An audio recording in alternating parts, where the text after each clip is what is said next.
The night Alara Voss cursed Damien Varelli in his own language should have been her last. In a world where men like him crushed disobedience without hesitation, where a single wrong word could mean a bullet in the dark, she'd done the unthinkable. She'd called the most feared crime lord in the city a monster to his face. The room went silent. His men reached for their weapons. But Damien didn't move. He just stared at her with those cold, calculating eyes and said 5 words that changed everything. Say it again. Look at me. If you want to see how a moment of defiance becomes a dangerous obsession, stay with me until the end. Hit that like button and drop a comment with your city so I can see how far this story travels. The palazzo smelled like old money and fresh violence. Alara had lived there for 3 months, but she still couldn't get used to it. The way the marble floors echoed with footsteps that always seemed to be following her, the way every shadow could hide a man with a gun, the way the ornate gilded mirrors reflected a version of herself she barely recognized anymore. She was a ghost in Damien Varelli's world. That's what she'd convinced herself she needed to be. Stay quiet. Stay invisible. Stay alive. It was a simple enough philosophy for someone living on borrowed time in a criminal empire. Her room was comfortable. Too comfortable for a prisoner, though that's what she was, whether anyone said it aloud or not. Silk sheets, antique furniture, a view of the city that sprawled beneath the villa like a kingdom waiting to be conquered. But the door had no lock on the inside, and there were always men in the hallway. Protection, they called it. She called it a cage with better furniture. Alara sat at the small desk by the window, trying to lose herself in the book she'd been reading for the past week, some dense philosophical text she'd found in the library downstairs. The words blurred together. She couldn't concentrate. Not tonight. Downstairs she could hear voices.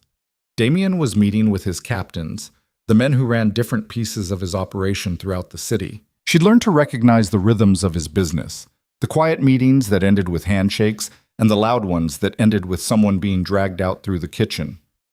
Tonight's meeting was loud. She shouldn't have cared. It wasn't her world, wasn't her problem.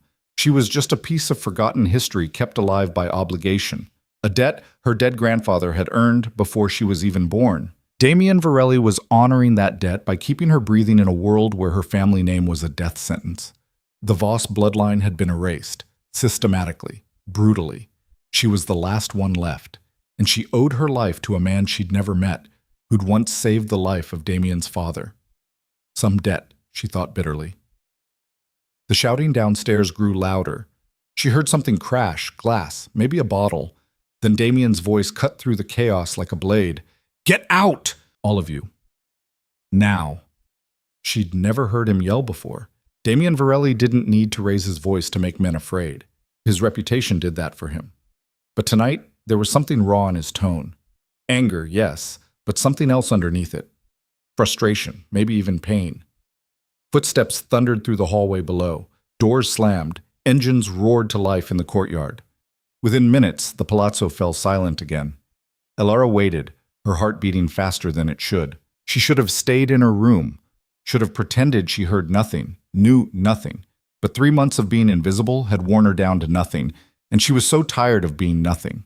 She moved to her door, pressed her ear against it. Silence in the hallway. The guards had probably followed the captains out, at least for now. Before she could talk herself out of it, she slipped out of her room and moved quietly down the corridor. The palazzo was built like a fortress. High ceilings, thick walls, hallways that twisted and turned. She'd learned the layout in her first week, memorized every exit in case she ever needed to run. She made her way to the grand staircase and paused at the top, listening. Nothing. Then, the sound of liquid being poured. Glass against glass. She descended the stairs slowly, her bare feet soundless against the cold marble. The main floor opened into a massive receiving hall with a fireplace large enough to stand in. Beyond that, through an arched doorway, was Damien's private study. The door was half open. Light spilled out into the darkened hall. She shouldn't go closer, she knew that, but her feet carried her forward anyway, drawn by something she couldn't name. Curiosity, maybe, or the dangerous feeling that she was tired of being afraid. She stopped just outside the door and looked in. Damien Varelli stood with his back to her, one hand braced against the mahogany desk, the other holding a glass of whiskey. His jacket was gone, his white shirt partially unbuttoned, sleeves rolled up to his elbows. Even from behind, he radiated the kind of power that didn't need theatrics. The quiet, absolute certainty of a man who knew he could destroy anything in his path. He was younger than most crime lords, 32 she'd heard, but he'd inherited his father's empire at 23 and had spent the last decade turning it into something even more formidable. People whispered his name like a curse. Damien Varelli didn't negotiate. He didn't compromise. He took what he wanted and eliminated anyone who stood in his way. And for reasons she still didn't fully understand, he'd decided she was worth keeping alive. Are you going to stand in the hallway all night, or are you going to tell me what you want? Alara froze. He hadn't turned around, hadn't even moved, but somehow he'd known she was there. Her mouth went dry. I heard the shouting. I wanted to make sure everything is fine. His voice was flat, dismissive. He lifted the glass to his lips and drained it in one swallow. She should have left, should have apologized and disappeared back to her room. But something in his tone, the exhaustion beneath the steel, made her stay. It didn't sound fine. Now he turned. And for the first time in 3 months, Damien Varelli looked directly at her. Really looked at her. His eyes were dark, not brown, but something deeper, like polished obsidian. They were the kind of eyes that saw everything, calculated everything, gave away nothing. His face was all sharp angles and controlled power, the kind of face that could have been handsome if it wasn't so cold. He studied her for a long moment, and Alara felt her pulse quicken under that gaze. "You should be in your room," he said finally. "I know." "Then why aren't you?" She didn't have a good answer. "I don't know." Something flickered across his expression. Surprise, maybe, at her honesty. He set the empty glass down on the desk and moved toward her with the fluid grace of a predator. Not fast, not threatening, but deliberate. He stopped a few feet away, close enough that she could smell the whiskey on his breath and the faint scent of expensive cologne. "Do you know what happened tonight?" he asked quietly. She shook her head. "One of my captains thought he could steal from me, thought I wouldn't notice, thought he was clever enough to skim off the top and hide it behind false numbers." His jaw tightened. He was wrong. Alara's stomach turned. She knew what happened to people who stole from Damien Varelli. "I didn't kill him," Damien continued, as if reading her thoughts. "I wanted to, but his family has been loyal for 3 generations, so instead, I stripped him of his territory and sent him home with a warning." He paused. "My men think I'm getting soft. Are you?" The question slipped out before she could stop it. Damien's eyes narrowed. For a heartbeat, she thought she'd crossed a line too far, but then his mouth curved into something that wasn't quite a smile. "Careful, Alara. You're already here on borrowed mercy. Don't test how far it extends." She should have apologized, should have bowed her head and retreated. But 3 months of silence had built up something dangerous inside her, a pressure that demanded release. "Mercy?" The word came out sharper than she intended. "Is that what you call this? Keeping me locked in a gilded cage because my grandfather once saved your father's life? You call that mercy?" The temperature in the room dropped 10 degrees. Damien took a step closer. "You have no idea what the alternative would have been." "Then tell me." "You don't want to know." "Yes, I do." Her voice rose, fueled by 3 months of frustration and fear and loneliness. "I'm so tired of not knowing anything. No one tells me why I'm really here. No one tells me what happened to my family. No one tells me if I'm a guest or a prisoner or some kind of pawn in a game I don't understand." "Alara, don't." She backed away from him, her hands shaking. "Don't say my name like you care. You don't. I'm just an obligation to you, a debt you're paying off because your father told you to." "Well, I never asked for this. I never asked to be the last Voss alive. I never asked to be saved by a man I've never met and protected by one who barely looks at me." The words poured out of her like poison, all the fear and anger she'd been swallowing for months. She knew she was being reckless, knew she was pushing him too far, but she couldn't stop. "You want to know what I think?" she continued, her voice breaking. "I think you're a monster. I think you've built an empire on blood and fear, and I think the only reason you kept me alive is because you're too proud to break a promise made by a dead man." Silence. The kind of silence that came before violence. Damien stared at her, his expression unreadable. Every instinct screamed at her to run, but her feet stayed rooted to the floor. When he finally spoke, his voice was dangerously quiet. Say that again. Her heart hammered against her ribs. What? Call me a monster again. He moved closer, closing the distance between them until she had to tilt her head back to look at him. But this time, look me in the eye when you do it. She should have apologized, should have begged for forgiveness, but something reckless and self-destructive had taken over. She lifted her chin and met his gaze directly. You're a monster, she whispered, and keeping me here won't change that. For 3 heartbeats, nothing happened. Then Damien reached out and caught her chin between his thumb and forefinger, not painfully, but firmly enough that she couldn't look away. You know nothing about monsters, Ilara Voss, he said softly. If you did, you'd know that the real ones don't keep you alive. They don't honor debts to dead men. They don't give you silk sheets and protected rooms and the freedom to walk around their home cursing them to their face. His thumb brushed against her jawline, and she felt a shiver run down her spine. You want to know why you're really here? He continued. Because the world you came from doesn't exist anymore. Your family is gone. Your name is a target. Every enemy my father ever made knows exactly who you are and what killing you would mean. The only reason you're breathing is because I've put my reputation, my power, between you and a dozen different groups who would torture you for information about bloodlines and alliances that died before you were even born. He released her chin but didn't step back. So yes, you're an obligation. Yes, you're a debt, but you're alive, and in this world, that's more than most people get. If you want to call me a monster for that, go ahead. But don't pretend you'd be better off without me. Ilara's chest heaved. She felt tears burning behind her eyes, but refused to let them fall. I didn't ask for any of this, she whispered. No, Damien agreed. You didn't, but it's what you have. And you can either accept it or keep fighting a battle you've already lost. He turned away from her and moved back to his desk, dismissing her as easily as if she were nothing. Go back to your room, Ilara. But she didn't move. Something had broken open inside her during that confrontation.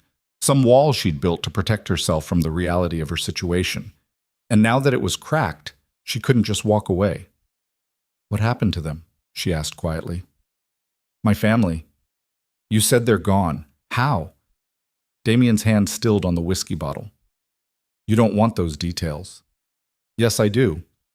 He turned back to face her, and for the first time she saw something other than cold calculation in his eyes. Something almost human. Weariness. Your grandfather made enemies, he said finally. Powerful ones.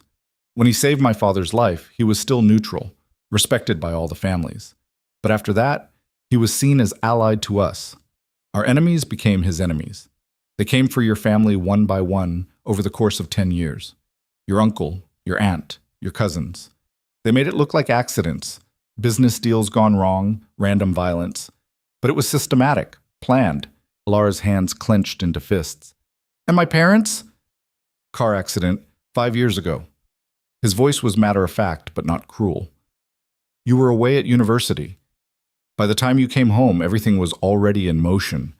My father had you moved to a safe house immediately. He knew they'd come for you next. Why didn't anyone tell me? Because you were 19 years old and terrified. Telling you the details wouldn't have helped. Keeping you alive was what mattered. She processed this slowly, feeling the weight of it settle over her like a shroud. Your father kept me safe for 3 years. Then he died, and you took over the obligation. Yes? Do you resent it? The question seemed to catch him off guard. He studied her for a long moment before answering. No, he said finally. I don't. Why not?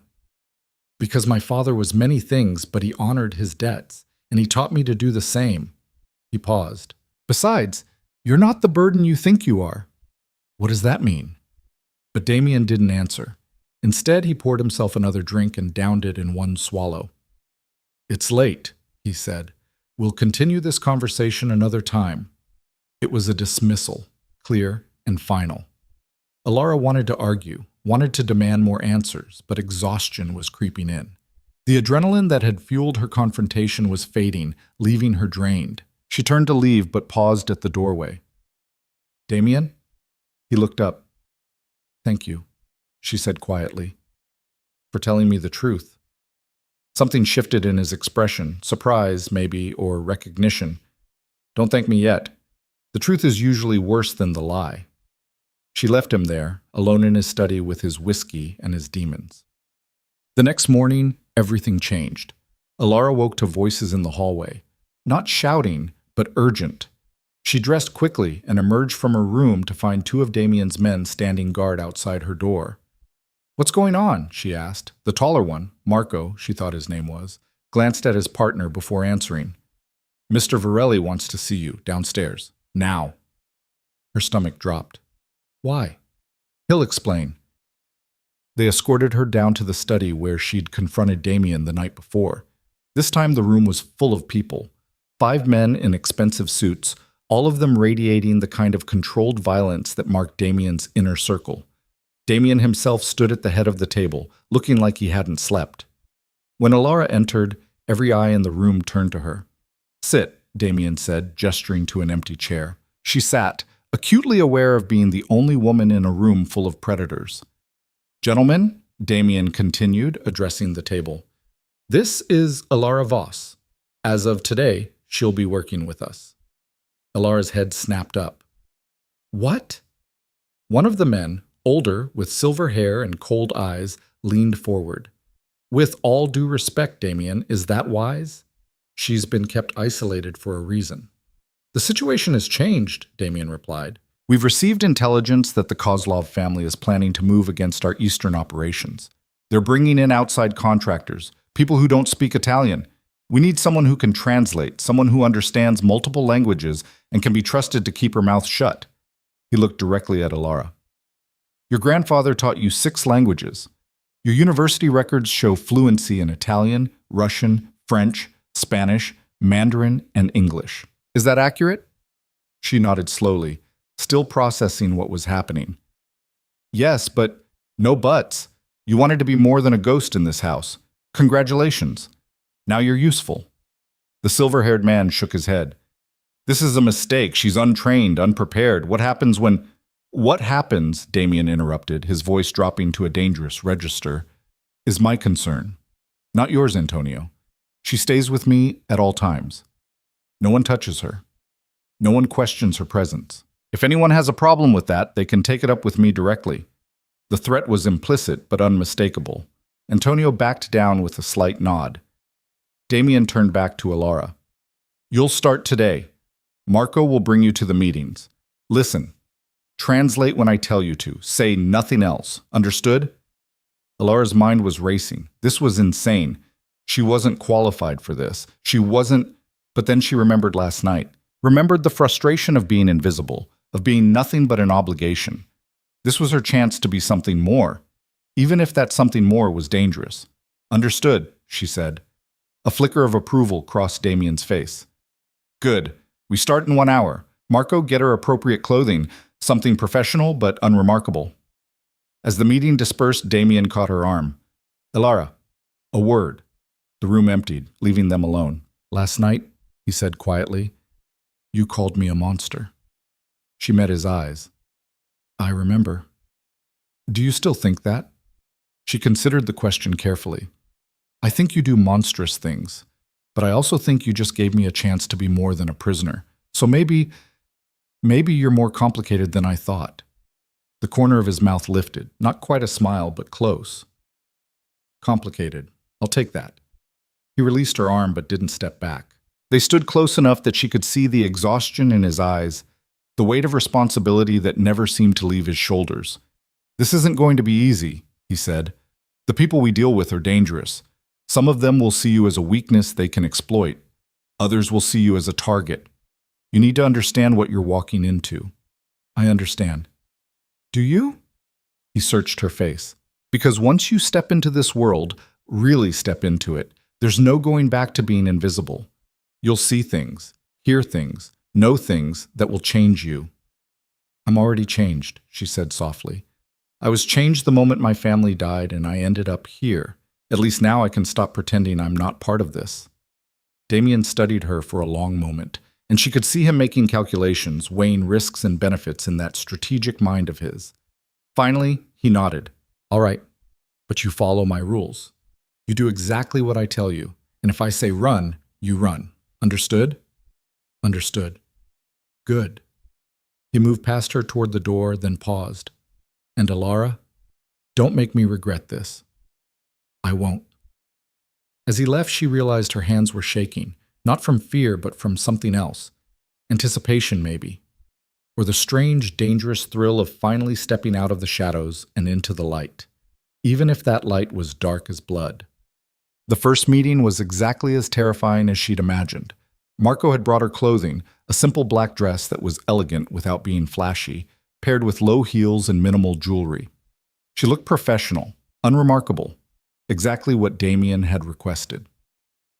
The meeting took place in a private room at one of Damien's legitimate businesses, a high-end restaurant in the financial district. The legitimate front made it easier to conduct business without drawing attention. Alara sat slightly behind Damien's right shoulder, a position that marked her as staff rather than participant. There were 6 other people at the table, 3 of Damien's men and 3 representatives from a Russian shipping company that was allegedly involved in moving Kozlov family cargo. The Russians spoke almost no Italian. Damien's men spoke no Russian. That's where Alara came in. She translated smoothly, carefully maintaining a neutral tone even when the conversation turned threatening. Damien was negotiating, or more accurately, delivering an ultimatum. The shipping company could either cut ties with the Kozlov family and accept Damien's protection, or they could continue their current contracts and accept the consequences. The lead Russian, a heavy-set man with a scar across his left cheek, tried to negotiate, tried to play both sides. Damien didn't negotiate. Tell him, Damien said quietly to Alara, that he has 24 hours to make a decision. After that, I'll make it for him. Alara translated. The Russian's face darkened. He said something sharp and fast in Russian, something about Damien being young and arrogant, about not understanding how business really worked. Alara hesitated. Translate, Damien said. Everything. So she did. The room went very still. Damien leaned forward slightly, his eyes locked on the Russian. When he spoke, his voice was soft but carried the weight of absolute certainty. Tell him that I've been running this city since I was 23 years old.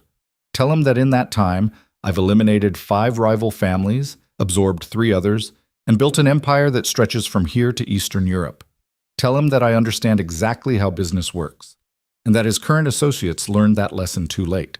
Alara translated, her voice steady despite the tension crackling through the room. The Russian stared at Damien for a long moment, then pushed back from the table. He said something short in Russian, something that sounded like a curse, and stood. He's leaving, Alara said quietly to Damien. I know. Damien didn't move, didn't look concerned. Let him. The Russians filed out, leaving Damien's men looking uncertain. Boss, Marco said carefully, if they don't take the deal. They'll take it, Damien interrupted. They just need to feel like they made the decision themselves. He stood, buttoning his jacket. Give them 18 hours, then send the reminder. He glanced at Alara. You did well. It was a small compliment, barely more than acknowledgement, but something warm flickered in her chest anyway. The rest of the day followed a similar pattern, meetings with various associates, suppliers, enforcers. Alara translated everything from Italian to Russian, Russian to French, French to Mandarin. She listened to negotiations, threats, deals being struck and alliances being formed. She watched Damien work, and what she saw fascinated her. He wasn't what she'd expected. Yes, he was ruthless. Yes, he used fear as a weapon, but he was also strategic, controlled, almost elegant in the way he maneuvered through complex political situations. He never raised his voice, never needed to. His reputation did the work for him. But there were moments, brief flashes, where she saw something else, a sharp wit in his responses, a dry humor that caught her off guard, and occasionally, when he thought no one was watching, a weariness that reminded her he was human after all. By the time they returned to the palazzo that evening, Alara was exhausted. Damien walked her to her room, something he'd never done before. You survived your first day, he said. Barely. You did more than barely. You were professional, efficient, exactly what I needed. He paused outside her door. Same thing tomorrow, 8 a.m. Wear something similar. She nodded, suddenly aware of how close he was standing. In the dim hallway light, his features seemed softer somehow, less forbidding. "Can I ask you something?" she said. "You can ask." "I may not answer." "Why did you really bring me into this? It can't just be about translation. You could have hired professionals." Damien was quiet for a moment, considering. "You were right last night, about being invisible, about being nothing but an obligation." His eyes met hers. "I don't like keeping people in cages, Alara, even gilded ones. If you're going to be here, you might as well be useful. And if you're useful, you're valuable. And if you're valuable," he trailed off. "If I'm valuable, what?" she pressed. "Then you're less of a target and more of an asset. People don't kill assets, they protect them." Understanding dawned. "You're trying to keep me safe by making me important." "I'm trying to keep you alive by making you indispensable," he corrected. "There's a difference." He started to walk away, then turned back. "And Alara? Don't trust anyone in this world. Not the people we meet. Not my men." He held her gaze. "Not even me." "Then who do I trust?" "Yourself. It's the only way to survive." He left her there, standing in the doorway of her room, her mind spinning with everything that had happened. She closed the door and leaned against it, her heart pounding. Everything had changed in the span of 24 hours. Yesterday, she was invisible. Today, she was indispensable. And tomorrow? Tomorrow, she would step deeper into Damien Varelli's world, knowing that every step took her further from any hope of escape and closer to something far more dangerous than captivity. The question was whether she was brave enough to see where that path led, or foolish enough to think she had any choice. 3 weeks changed everything. Alara stopped counting the meetings, stopped cataloging the languages she switched between like breathing. Russian became as natural as Italian in her mouth. French flowed into Mandarin without conscious thought. She translated threats and promises with equal precision, her voice steady even when the words made her stomach turn. She learned to read the room before anyone spoke, to catch the subtle shifts in posture that meant violence was coming, to recognize when Damien's silence was strategy and when it was warning. She learned which of his men could be trusted to follow orders without question, and which ones watched her with calculating eyes that made her skin crawl. And she learned that Damien Varelli was far more complicated than the monster she'd once called him. He was brutal when he needed to be. She'd watched him destroy a man's entire operation with 3 phone calls and a signature, but he was also surprisingly fair. She'd seen him settle disputes between his own men with logic rather than violence, heard him talk a hot-headed lieutenant down from starting a war that would have cost dozens of lives. He protected his people fiercely. And somewhere along the way, without her quite noticing when it happened, she'd become one of his people. The shift was subtle at first. Small things. The way he positioned himself between her and potential threats in every meeting. The way his eyes would find her across a crowded room, a silent check-in to make sure she was all right. The way he'd started asking her opinion after meetings, listening carefully to her observations about the people they'd just dealt with. "You notice things," he'd said one night as they drove back to the palazzo after a particularly tense negotiation. "Things I miss because I'm focused on the bigger picture. That Russian we met with, Petrov. What did you think of him?" Alara had been surprised by the question. He was nervous. His hands kept moving to his phone like he was expecting a call, and when you mentioned the Kozlov family, his eye twitched. "I noticed the twitch," Damien said.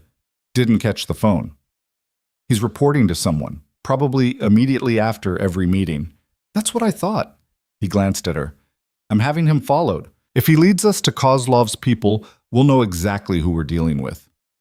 It was the first time he'd shared strategy with her, the first time he'd treated her like an asset rather than just a translator. It wouldn't be the last. By the end of the 3rd week, Alara had become indispensable, just as Damien had intended. But something else was happening too, something neither of them had planned for. The tension between them was changing. It started with proximity. Damien kept her close during meetings, close enough that she could smell his cologne and feel the heat radiating from his body. Close enough that when he leaned over to whisper instructions, his breath stirred her hair and sent shivers down her spine. It continued with stolen glances. She'd catch him watching her when he thought she wasn't looking, his dark eyes intense and unreadable. And she knew he caught her looking too, saw the slight curve of his mouth when her gaze lingered too long on the strong line of his jaw or the way his hands moved when he spoke. The hatred she'd felt for him was still there, buried under layers of complicated feelings she didn't want to examine too closely. But it was transforming into something else. Something dangerous. Respect, maybe. Or recognition. The understanding that they were both survivors in a world that had tried to destroy them. The breaking point came on a Tuesday night in early autumn. They'd spent the day dealing with a territorial dispute between two of Damien's lieutenants. The meeting had gone long, voices raised, threats barely contained. Damien had finally ended it by splitting the contested territory down the middle and threatening to give it all to someone else if either man complained. By the time they returned to the palazzo, it was past midnight. The house was quiet. Most of the staff and guards already retired for the night. Alara headed for the stairs, exhausted, but Damien's voice stopped her. "Wait." She turned. He stood in the doorway of his study, jacket already discarded, tie loosened. He looked as tired as she felt. "Drink?" he offered. She should have said no. Should have gone to her room and maintained the careful distance they'd been keeping outside of work. But she was tired of distance, tired of pretending. "Yes." His study had become familiar territory over the past weeks. She'd been in here dozens of times for private briefings, for translations of documents, for late-night strategy sessions. But this felt different, more intimate. Damien poured 2 glasses of whiskey and handed her one. Their fingers brushed in the exchange, and she felt that now-familiar spark of electricity. "You handled yourself well today," he said, settling into one of the leather chairs by the fireplace. "Salvatore and Marco are both hotheads. Could have escalated badly." "You didn't give them the chance." Alara sat in the chair opposite him, the whiskey warm in her hands. That was smart, ending it before they could argue. "I learned a long time ago that men like that need to feel like they're being heard, even when the decision is already made." He took a sip of his drink. "Let them shout. Let them posture. Then give them something they can live with and make it clear that arguing will only make things worse." "Is that how you've survived this long? Knowing when to let people think they have power?" Something flickered in his expression. "Partially. The rest is making sure everyone knows what happens when they actually try to use that power against me." They sat in comfortable silence for a moment, the fire crackling softly in the hearth. Alara studied Damien over the rim of her glass, seeing him in a different light than the harsh fluorescence of meeting rooms and restaurants. Here, in the warm glow of firelight, he looked less like a crime lord and more like a man carrying weight that would have crushed someone weaker. "Can I ask you something?" she said. "You've been asking me things for 3 weeks. Why stop now? Do you ever regret it, this life?" Damien was quiet for a long time. When he finally spoke, his voice was measured, careful. "I didn't choose this life. I inherited it. My father built this empire, and when he died, it became mine whether I wanted it or not." He stared into his glass. "Could I have walked away? Maybe. But walking away would have meant watching everything he built collapse. Watching his people, my people, get absorbed or destroyed by rivals. I couldn't do that." "So you stayed out of obligation." "I stayed because someone had to, and because I realized I was good at it." He looked up at her. "Does that make me a monster?" "You asked me that before. And you said I was complicated. I'm asking again." Alara considered carefully. The whiskey was making her bolder than she should be, loosening her tongue. "I think you do terrible things," she said slowly. "I think you've hurt people, probably killed people. I think you run an empire built on fear and violence." She paused. "But I also think you're trying to do it with some kind of code, some kind of honor. And I think that's more than most people in your position would bother with." "Honor among thieves?" "Something like that." Damien laughed, a real laugh, not the cold amusement she'd heard him use in meetings. The sound transformed his face, made him look younger, almost approachable. "My father used to say the same thing. That honor was the only thing separating us from animals." He finished his drink and set the glass aside. "Most days, I'm not sure the distinction matters." "It matters," Alara said. "Trust me, I've seen the alternative. Some of the people we've dealt with these past weeks, they'd sell out their own mothers for profit. You're not like them." "Careful, Alara. You almost sound like you approve of me." I didn't say that. No? Then what are you saying? She met his eyes across the space between them. I'm saying that I understand you better than I did. And I'm saying that maybe I was wrong to judge you based on what I thought you were rather than what you actually are. The air between them shifted, charged with something neither of them was quite ready to name. Damien stood and moved to the window, his back to her. You should be careful about understanding me too well. People who get close tend to get hurt. Is that a threat? It's a warning. He turned to face her. This world, my world, it doesn't allow for softness, for connection. The moment someone matters to you is the moment they become a liability, a target. Alara stood, setting her glass down with deliberate care. Then why did you bring me into it? If closeness is so dangerous, why not keep me locked away like before? Because keeping you locked away was killing you. I could see it, the way you were fading, becoming a ghost. His jaw tightened. I've seen what that does to people. My mother lived that way for 20 years, hidden away for her protection. By the time she died, there was nothing left of the woman my father fell in love with. The revelation hit Alara like a physical blow. Damien never talked about his family, never showed that kind of vulnerability. I didn't know, she said softly. No one does.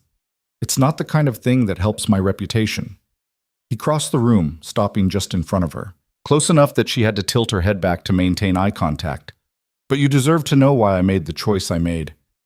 Why I'd rather risk you getting hurt out there than watch you die slowly in here. Alara's heart was racing. She could feel the heat coming off him, could see the conflict in his eyes, the war between what he wanted and what he knew was smart. What if I'm willing to take that risk? She whispered. You don't know what you're saying. Yes, I do. For the first time in 5 years, I actually know exactly what I'm saying. She took a breath. I'm saying that I'm already in danger just by being alive. I'm saying that hiding didn't save my family, and it won't save me. And I'm saying that if I have to live in this world, I'd rather live in it standing next to you than locked away somewhere pretending I'm safe.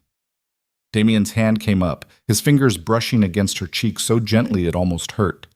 You have no idea what you do to me. Then tell me. I can't. Why not? Because the moment I do, everything changes, and I'm not sure either of us is ready for that. He stepped back, putting distance between them with visible effort. The loss of his proximity felt like cold water. It's late, he said, his voice rough. You should get some sleep. It was a dismissal, but gentler than before. An acknowledgement of what had almost happened. Alara nodded, not trusting her voice. She moved toward the door, but paused with her hand on the frame. Damien? Yes? Thank you for telling me about your mother. He didn't respond, but she saw his shoulders tense, saw the way his hands gripped the back of the chair. She left him there and made her way upstairs, her mind spinning with everything unsaid. The next morning, everything was different. Alara came downstairs to find the palazzo in controlled chaos. Men were moving with purpose through the hallways, phones pressed to ears, voices low and urgent. Marco intercepted her before she reached the dining room. Mr. Varelli wants you in his office. Now. The tone set off alarm bells. What's happened? He'll explain. Damien's office was full of people, his top lieutenants, his head of security, and several men Alara didn't recognize. They all went silent when she entered. Damien stood at his desk, studying what looked like surveillance photos spread across the surface. He looked up when she entered, and she saw something in his expression that made her stomach drop. Concern and anger. Close the door, he said. She did. Gentlemen, give us the room. The men filed out without question, though several cast curious glances at Alara as they passed. When they were alone, Damien gestured to the photos on his desk. Come here. Alara moved closer and looked down. The photos showed her, coming out of the palazzo, getting into cars, walking into restaurants. Different days, different locations, all from the past 3 weeks. Someone's been following me, she said quietly. Yes, we discovered it 2 days ago. My security team has been tracking the surveillance team since then. He picked up one of the photos. They're professionals, expensive, which means whoever hired them has resources. Kozlov? That's my assumption. They're trying to figure out who you are and why you matter to me. He set the photo down. Which means my plan worked. You're valuable enough to be worth watching. That's good, right? That's what you wanted? Yes and no. Damien's expression darkened.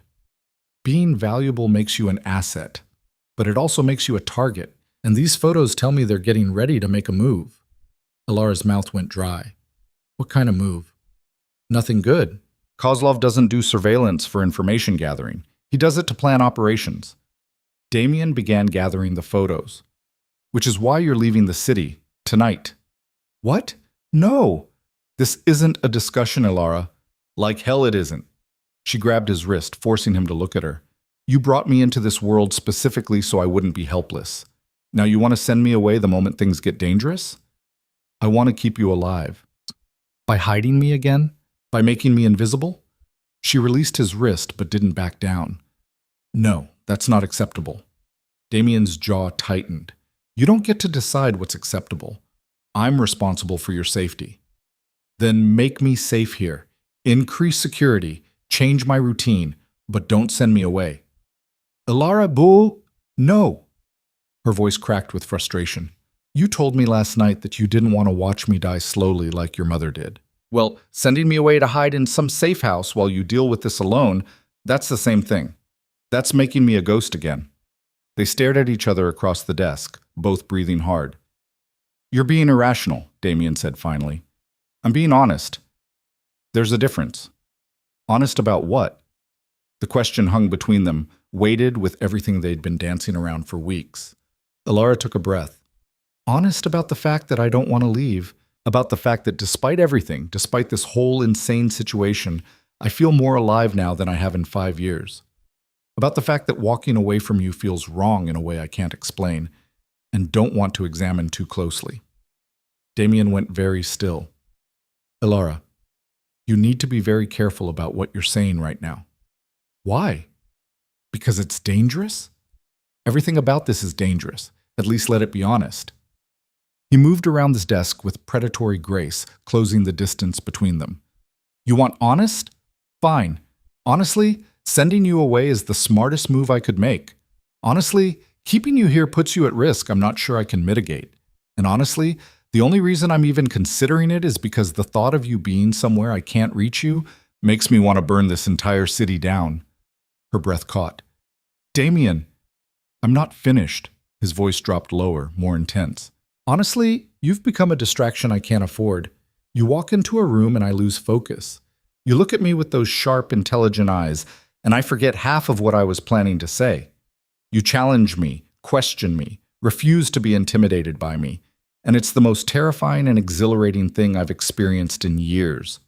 He was close enough now that she could see the conflict warring in his expression, desire and discipline fighting for dominance. So yes, he continued, sending you away is the smart move, the safe move, the move that protects both of us from making a mistake we can't undo.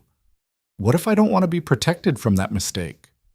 Then you're even more reckless than I thought. Maybe I am. She lifted her chin.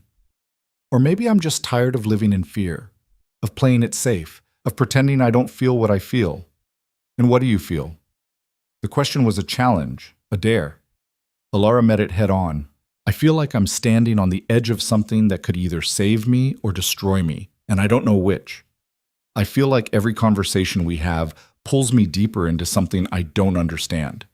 I feel like when you look at me, you see someone I didn't know I could be. She paused, her heart hammering. And I feel like if you send me away now, I'll regret it for the rest of my life. Damien's control cracked. She saw it happen, saw the moment he stopped fighting what he wanted. His hand came up to cup her face, his thumb tracing her cheekbone. You're going to be the death of me. Is that a yes? That's a terrible idea that I'm apparently going to go along with anyway. His eyes searched hers. But we do this my way. You stay, but you follow my rules without question. You go nowhere without security. You tell me immediately if anything feels wrong. And if I say run, you run. Understood? Understood. Say it. If you say run, I run. He nodded slowly, but didn't release her. They stood there frozen in that moment of decision, the weight of what they were choosing settling over both of them. This changes things, Damien said quietly. You know that, right? I know. People will notice. They'll talk. They'll make assumptions. Let them. Some of those assumptions might be dangerous. I don't care. His mouth curved into something that was almost a smile. You should care. You should be terrified. The fact that you're not tells me you're either incredibly brave or incredibly foolish. Can I be both? This time he did smile, a real, genuine smile that transformed his entire face. Yeah, I think you can. The moment stretched between them, charged with possibility. Alara was acutely aware of his hand still cradling her face, of the warmth of his body so close to hers, of the way his eyes had gone dark with something that made her pulse race. But then he stepped back, breaking the spell. We have work to do, he said, his voice rougher than usual. I need to figure out what Kozlov is planning and how to stop it before it starts. And you need to be prepared for the fact that things are about to get significantly more complicated. Alara nodded, trying to ignore the disappointment of the lost moment. What do you need me to do? For now, stay close. Learn everything you can about Kozlov's organization. We have files in the vault, personnel, operations, financial connections. I want you to go through them and tell me what you see. You want me to do intelligence work? I want you to do what you're good at, noticing things other people miss. You've proven you have a gift for reading between the lines. Let's put it to use. It was work, strategy, business. But underneath it, Alara could feel the current of everything they'd just admitted still running between them. All right, she said. Where do I start? Damien moved to a panel in the wall, pressing a hidden switch that revealed a reinforced door. Inside was a room Alara had never seen, walls lined with filing cabinets and safes, a large table covered with maps and documents. Start here, he said, pulling out several thick folders. These are everything we know about the Kozlov family's operations in the city, personnel files, financial records, known associates. Read through it all, make notes. Tell me what doesn't make sense. Alara took the folders, feeling the weight of them. This is going to take days. Then you'd better get started. She settled at the table and opened the first file. Damien stood nearby, making phone calls in rapid Italian, coordinating security measures and intelligence gathering. As Alara read, a picture began to emerge. The Kozlov family wasn't just one of Damien's rivals. They were actively trying to destroy him. Piece by piece, they were targeting his operations, turning his allies, cutting off his resources. And they were getting closer. Damien, she said after an hour of reading, you need to see this. He ended his call and came to stand behind her, close enough that she could feel his presence at her back. She pointed to a series of transactions in the financial records. These payments, they're going to someone inside your organization. The amounts are small enough not to trigger attention, but they've been happening for months. Someone's been feeding information to Kozlov. Damien went very still. Who? The accounts are buried, but I can trace them. Give me access to your financial system and I can narrow it down. He pulled out his phone and made a call. Antonio, I need you to give Alara full access to our financial database. Yes, full access. No, I don't care what the protocol is. Just do it. He ended the call and looked at her. You just became more valuable and more dangerous to whoever is betraying me. Good, Alara said. Let them worry. Something fierce and approving flashed in Damien's eyes. You really aren't afraid, are you? I'm terrified, she admitted. But I'm also angry. Someone is trying to hurt you, and by extension hurt me. I want to help stop them. Then let's stop them. They worked side by side for the rest of the day and well into the night. Alara traced financial records while Damien coordinated with his security team. Slowly, a picture emerged. The traitor was someone close. Someone with access to sensitive information. Someone who'd been with the organization for years. By the time the clock struck midnight, Alara had narrowed it down to 3 possibilities. It's one of these men, she said, sliding the list across the table to Damien. He studied the names, his expression growing darker with each one. Roberto, Frank, or Sal. I've known all 3 of them for over a decade. I'm sorry. Don't be. You did good work. He looked up at her, and she saw exhaustion in his eyes. Get some sleep. Tomorrow, we start figuring out which one it is. What about you? I have calls to make, plans to finalize. Alara stood but didn't leave immediately. Damien? Yeah? Thank you for letting me help, for treating me like a partner instead of just an asset. His expression softened. You were never just an asset, Alara, even when I tried to convince myself you were. The admission hung in the air between them, weighted with meaning. Alara wanted to cross the room, wanted to close the distance and finish what they'd started earlier, but she could see the exhaustion in his eyes, the weight of responsibility pressing down on him. So instead, she just nodded and left him to his work. As she climbed the stairs to her room, she realized that somewhere in the past 3 weeks, everything had shifted. She was no longer a prisoner, no longer just an obligation. She was part of Damien's world, part of his inner circle, part of whatever complicated, dangerous thing was building between them. And tomorrow, they would face whatever came next together. The thought should have terrified her. Instead, it felt like coming home. The traitor was Sal. They confirmed it 3 days later when one of Damien's surveillance teams caught him on camera meeting with a known Kozlov associate in a parking garage on the east side. The footage was damning. An envelope exchanged, a brief conversation, a handshake that sealed both their fates. Alara watched the video in Damien's office, her stomach churning. Sal had been with the organization since Damien's father was alive. He'd been at family dinners, birthday celebrations, funerals. He'd sworn loyalty dozens of times, and he'd been selling them out for 18 months. How much did they pay him? She asked quietly. Damien stood at the window, his back rigid. Enough. More than loyalty was worth, apparently. His voice was cold, controlled, but Alara could hear the anger underneath, the betrayal. What happens now? Now I make an example. He turned to face her, and the look in his eyes made her blood run cold. This was the side of him she'd only glimpsed before, the ruthless crime lord who'd built an empire on fear. I want you to go to your room. Don't come out until I send for you. Damien? This isn't negotiable, Alara. What I'm about to do, you don't need to see it. You don't need that in your head. She understood what he was really saying. He was about to do something brutal, something that would haunt her if she witnessed it. Part of her wanted to argue, to insist on staying by his side. But the larger part recognized this for what it was, protection, not from physical danger, but from the darkness that came with his world. All right, she said, but Damien, be careful. Something softened in his expression. Always am. She left him there and returned to her room as instructed, but sleep was impossible. She paced, tried to read, stared out the window at the city lights below. Hours passed. The palazzo remained eerily quiet. It was past 2 a.m. when she finally heard movement downstairs.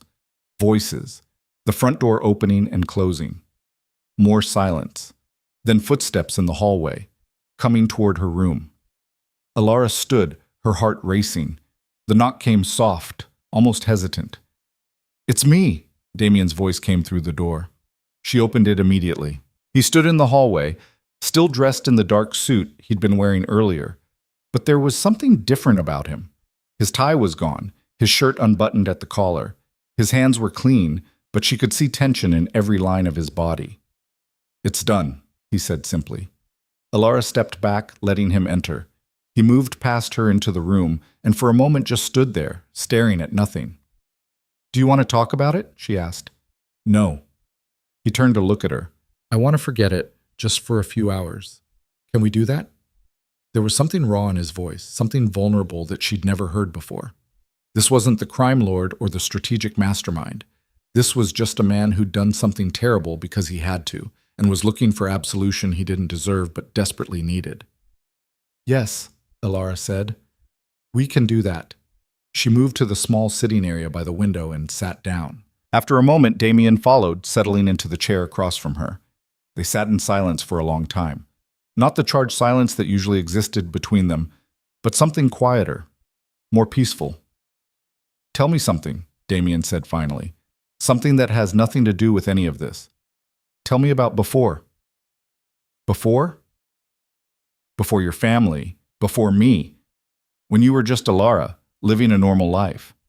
She considered the question. It felt like reaching back into someone else's memories. I wanted to be a translator. For the UN, maybe, or an embassy. I loved languages, the way each one had its own rhythm, its own logic. I used to think that if people could just understand each other, really understand, maybe there'd be less conflict in the world. Idealistic. Naive, you mean? No, idealistic. There's a difference. He leaned back in his chair. What else? I loved music, piano specifically. My mother used to say I played with too much emotion, that I needed more technical precision. But I never wanted to be technically perfect. I wanted to make people feel something. Do you still play? There's a piano in the library downstairs. Sometimes, late at night, when I can't sleep. She paused. You never said anything, so I assumed you didn't know. I knew. I've listened a few times. You were right. You do play with emotion. It's beautiful. The compliment caught her off guard. Thank you. What would you play? If I asked you to play something right now? Alara studied him carefully. He was deflecting, trying to focus on anything other than what he'd just done. She could push, could force him to talk about it, but maybe he was right. Maybe they both needed a few hours of forgetting. Come with me, she said, standing. They made their way down to the library in silence. The room was dark, except for the moonlight streaming through the tall windows. The grand piano sat in the corner, its polished surface gleaming. Alara sat down at the bench and ran her fingers over the keys. She hadn't played for anyone in years, but tonight felt different. Tonight felt like it mattered. She chose Chopin, Nocturne in E-flat major, melancholic and beautiful, full of longing and quiet desperation. Her fingers moved across the keys and the music filled the silence between them. Damien stood nearby, watching her. She could feel his gaze but didn't look up. She just played, pouring everything she couldn't say into the music, all the fear and confusion and complicated feelings she'd been carrying for weeks. When the last note faded, neither of them moved. That was... Damien's voice was rough. I don't have words for what that was. Alara finally looked up at him. He'd moved closer during her playing, was now standing just behind the bench, close enough that she could see the conflict in his eyes, the war between what he wanted and what he knew he should do. Damien, she said softly, I should go. Should let you sleep. I don't want to sleep. Alara, I don't want to sleep, she repeated, standing to face him. And I don't think you do either. I think you came here because you didn't want to be alone. Because for once, you wanted to be somewhere that felt safe instead of strategic. His jaw tightened. Nothing about you is safe. No, but maybe that's exactly what you need right now. They stood there in the moonlight, the air between them electric with tension. Alara could see him fighting it, fighting the pull between them. She could see the moment he started to lose. This is a mistake, he said. Probably. It will complicate everything. I know. You should walk away, right now. Go back to your room and pretend this moment never happened. I could, Alara agreed, but I won't. His control shattered. Damien closed the distance between them in one fluid movement, his hand coming up to cradle the back of her neck as he pulled her to him. The kiss was fierce, desperate, full of weeks of denied wanting. Alara's hands fisted in his shirt, pulling him closer, and she heard him make a sound low in his throat that sent heat flooding through her. This was nothing like the careful distance they'd been maintaining. This was fire and need and the terrifying exhilaration of finally giving in to something they'd both been fighting. When they finally broke apart, both breathing hard, Damien rested his forehead against hers. We can't undo this, he said. I don't want to undo it. Everything changes now. You understand that? I understand. He pulled back enough to look at her, his dark eyes searching hers. I can't promise you safety. I can't promise you easy. All I can promise is that I will protect you with everything I have, and that what I feel for you, whatever this is, it's real. Alara's heart was racing. That's enough. He kissed her again, slower this time, more deliberate, like he was memorizing the taste of her, the feel of her in his arms. When he finally stepped back, there was something different in his expression, something settled, like a decision made. Come with me, he said, taking her hand. Where? Somewhere no one can find us, just for tonight. Tomorrow we go back to the real world, back to the danger and the strategy and everything else. But tonight I want you somewhere safe. They left the palazzo through a private exit Alara hadn't known existed. A car was waiting, one of the unmarked vehicles Damien used when he didn't want to be recognized. He drove himself. No guards, no security detail. "Where are we going?" Elara asked as they wound through the empty city streets. "A place my father built years ago. A safe house that only 3 people know about. My head of security, my lawyer, and me. Now you." They drove for almost an hour, leaving the city behind and heading into the hills. Finally, they turned onto a narrow road that led to a small stone house hidden among the trees. It was modest compared to the palazzo, but beautiful in its simplicity. Inside, the house was furnished simply but comfortably. A main room with a fireplace, a small kitchen, a single bedroom. Everything they might need to disappear for a while. Damien moved to the fireplace and started building a fire while Elara explored. There were supplies in the kitchen, canned goods, bottled water, basic necessities, enough to survive for weeks if necessary.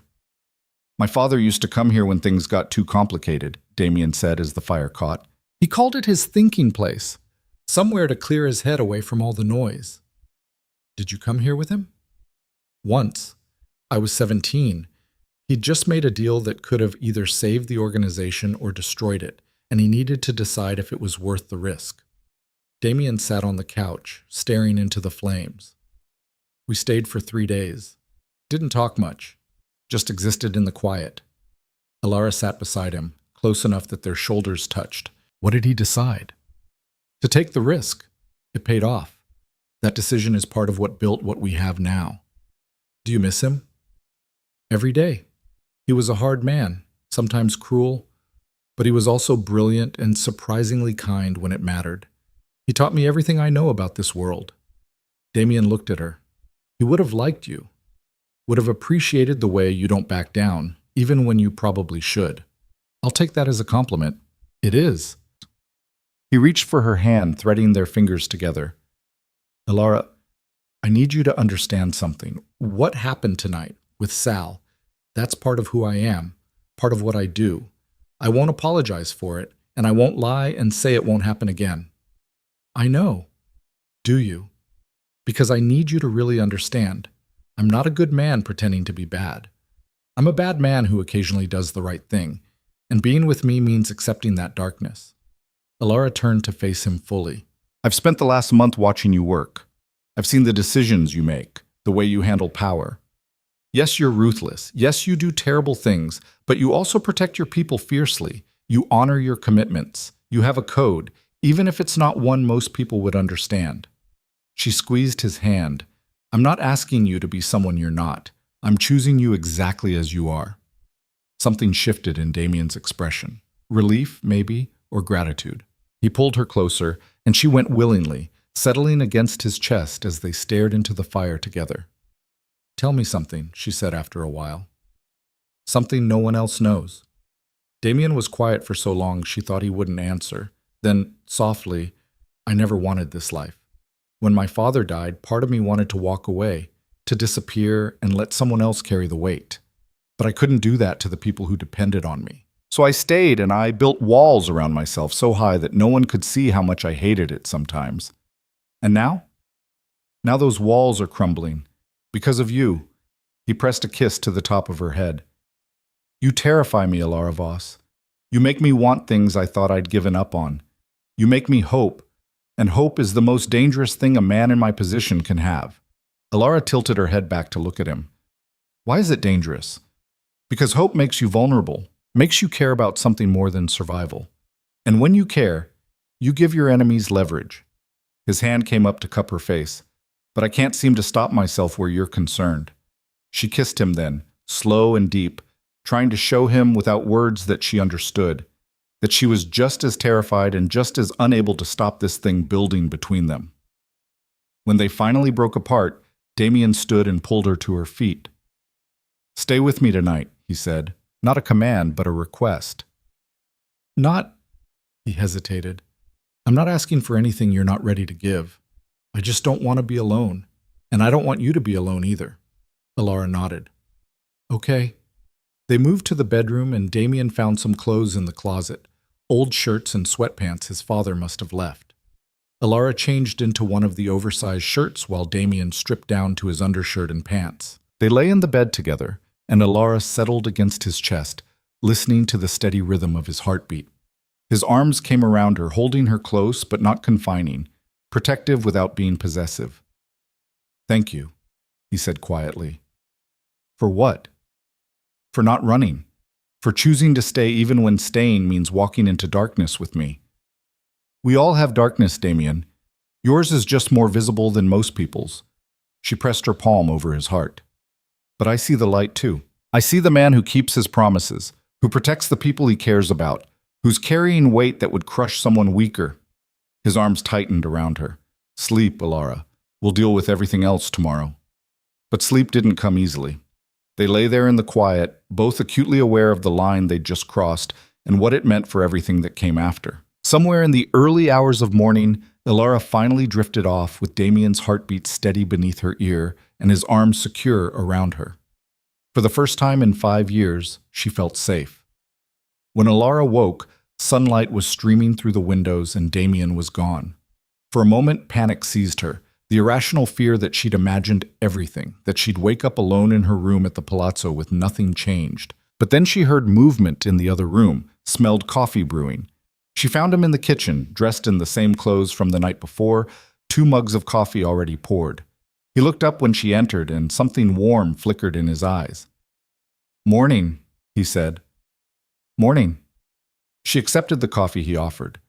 "How long have you been up?" "A few hours. I had some calls to make, things to arrange." He leaned against the counter.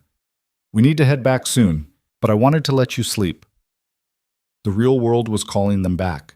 The brief sanctuary was ending. "What happens when we return?" Alara asked. "Kozlov will have heard about Sal by now. He'll know we found the leak, which means he'll accelerate whatever he's planning. Things are going to move fast." Damien set down his mug. "I need you to promise me something." "What?" "If things go wrong, if the situation becomes too dangerous, you'll let me send you away. Not permanently," he added quickly when he saw her expression. "Just until I can neutralize the threat. I need to know you'll put survival over pride." Alara wanted to argue, but she could see the genuine concern in his eyes. This wasn't about control or possession. This was about protecting someone he cared about. "I promise," she said. "But you have to promise me something too." "What?" "That you won't make that decision lightly. That you'll only send me away if there's truly no other option." She stepped closer to him. "I meant what I said last night. I'm choosing this. Choosing you. Don't take that choice away from me unless you absolutely have to." Damien pulled her into his arms, holding her close. "I promise." They stood like that for a long moment, both knowing that when they walked out that door, everything would be different. The brief peace they'd found here would give way to the storm waiting for them in the city. But for now they had this moment of quiet before the chaos. Finally, Damien pulled back. "We should go. My security team is probably losing their minds wondering where I am."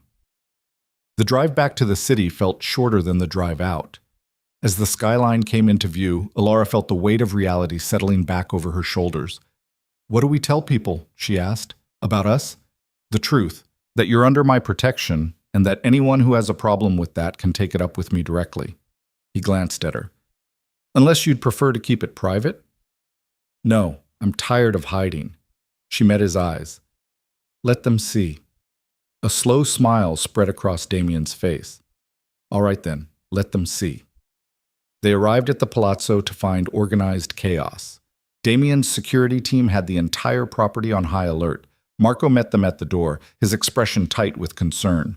"Boss, we've got a situation. Kozlov's people hit one of our warehouses on the south side 2 hours ago, burned it to the ground. No casualties, but they left a message."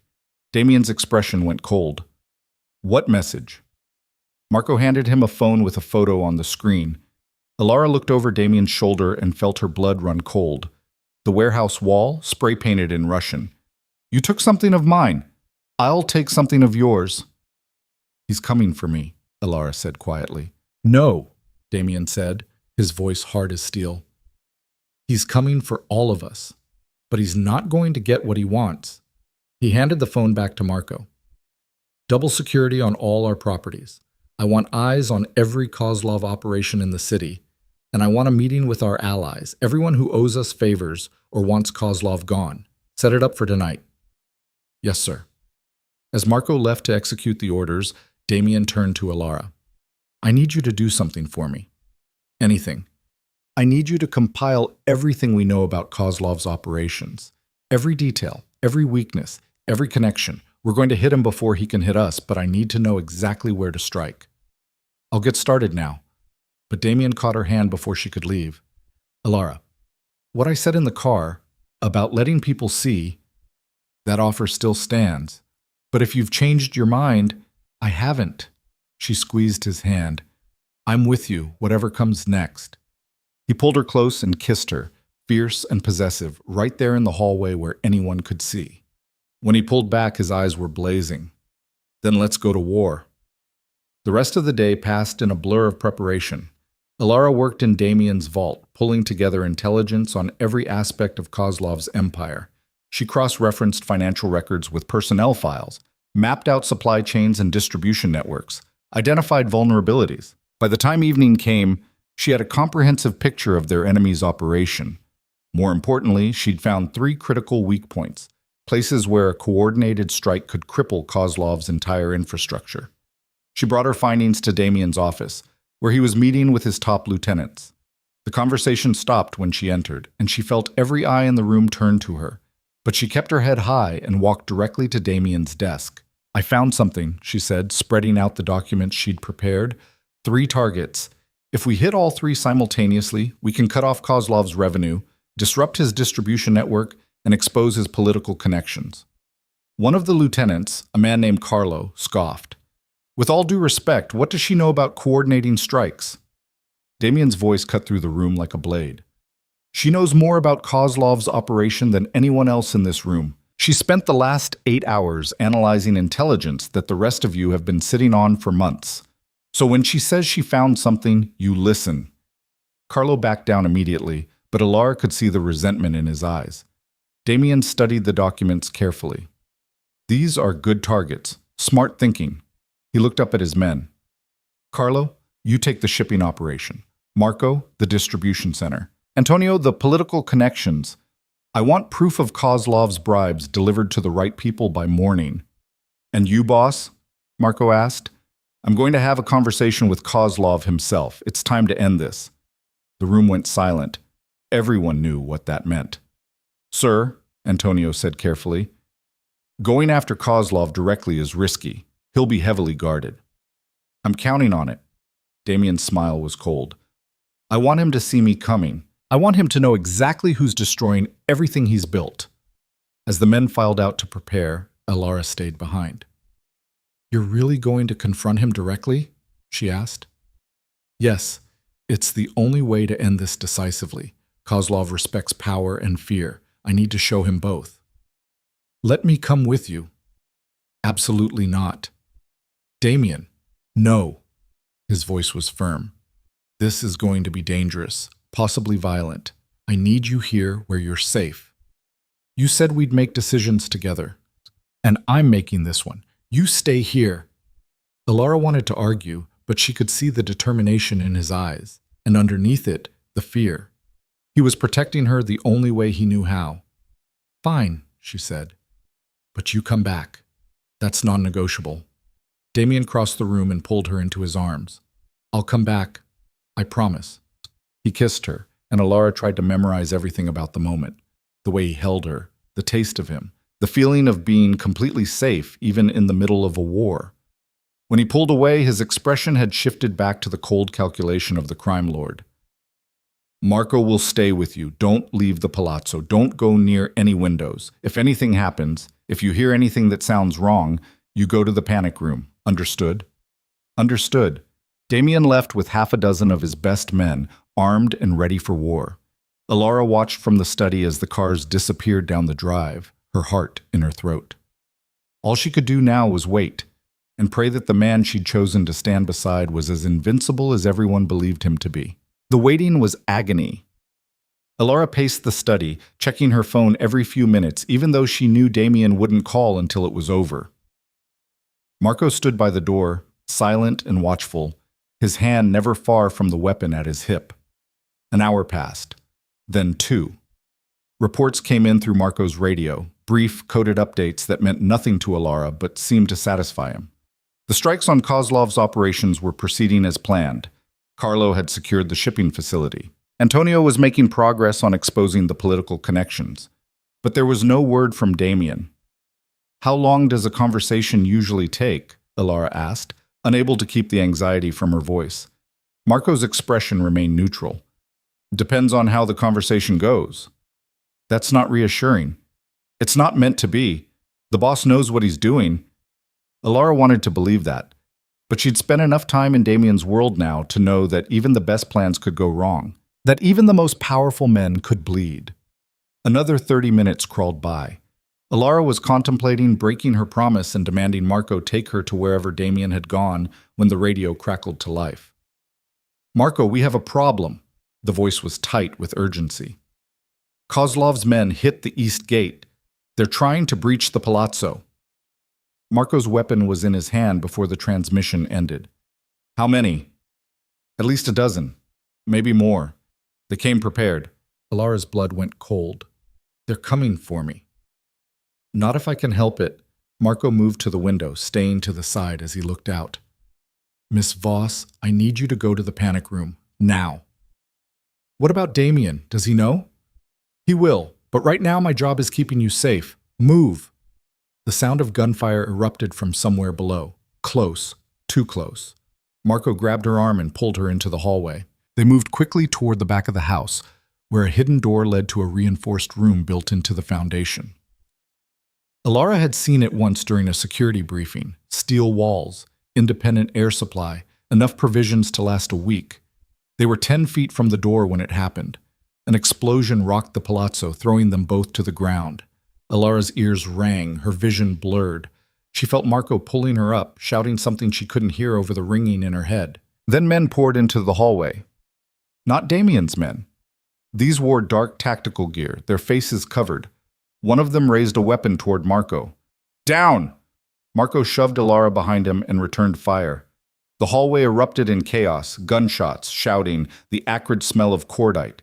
Alara scrambled backward, trying to get to the panic room, but more men appeared, cutting off her escape. One of them grabbed her arm, yanking her to her feet. She fought. Everything Damien's security team had taught her over the past weeks came flooding back. Where to strike, how to break a hold, how to create enough chaos to escape. She drove her elbow into the man's ribs, stomped on his instep, twisted away from his grip. But there were too many of them. A hand clamped over her mouth from behind. An arm locked around her waist, lifting her off her feet. She kicked and struggled, but the grip was iron. "We got her," someone shouted in Russian. "Fall back!" Through the chaos, Alara saw Marco on the ground, blood spreading across his shoulder. Their eyes met for one terrible moment, and she saw the fury and failure in his expression. Then she was being carried down the hallway, down the stairs, out into the night air, where vehicles waited with engines running. They threw her into the back of a van. The door slammed shut, plunging her into darkness. The vehicle lurched forward, tires squealing. Alara's mind raced. She was in a moving vehicle with at least 3 armed men. No weapon. No way to call for help. Her phone had been in the study, left behind in the chaos. Think. She needed to think like Damien had taught her. Stay calm, assess the situation, look for opportunities.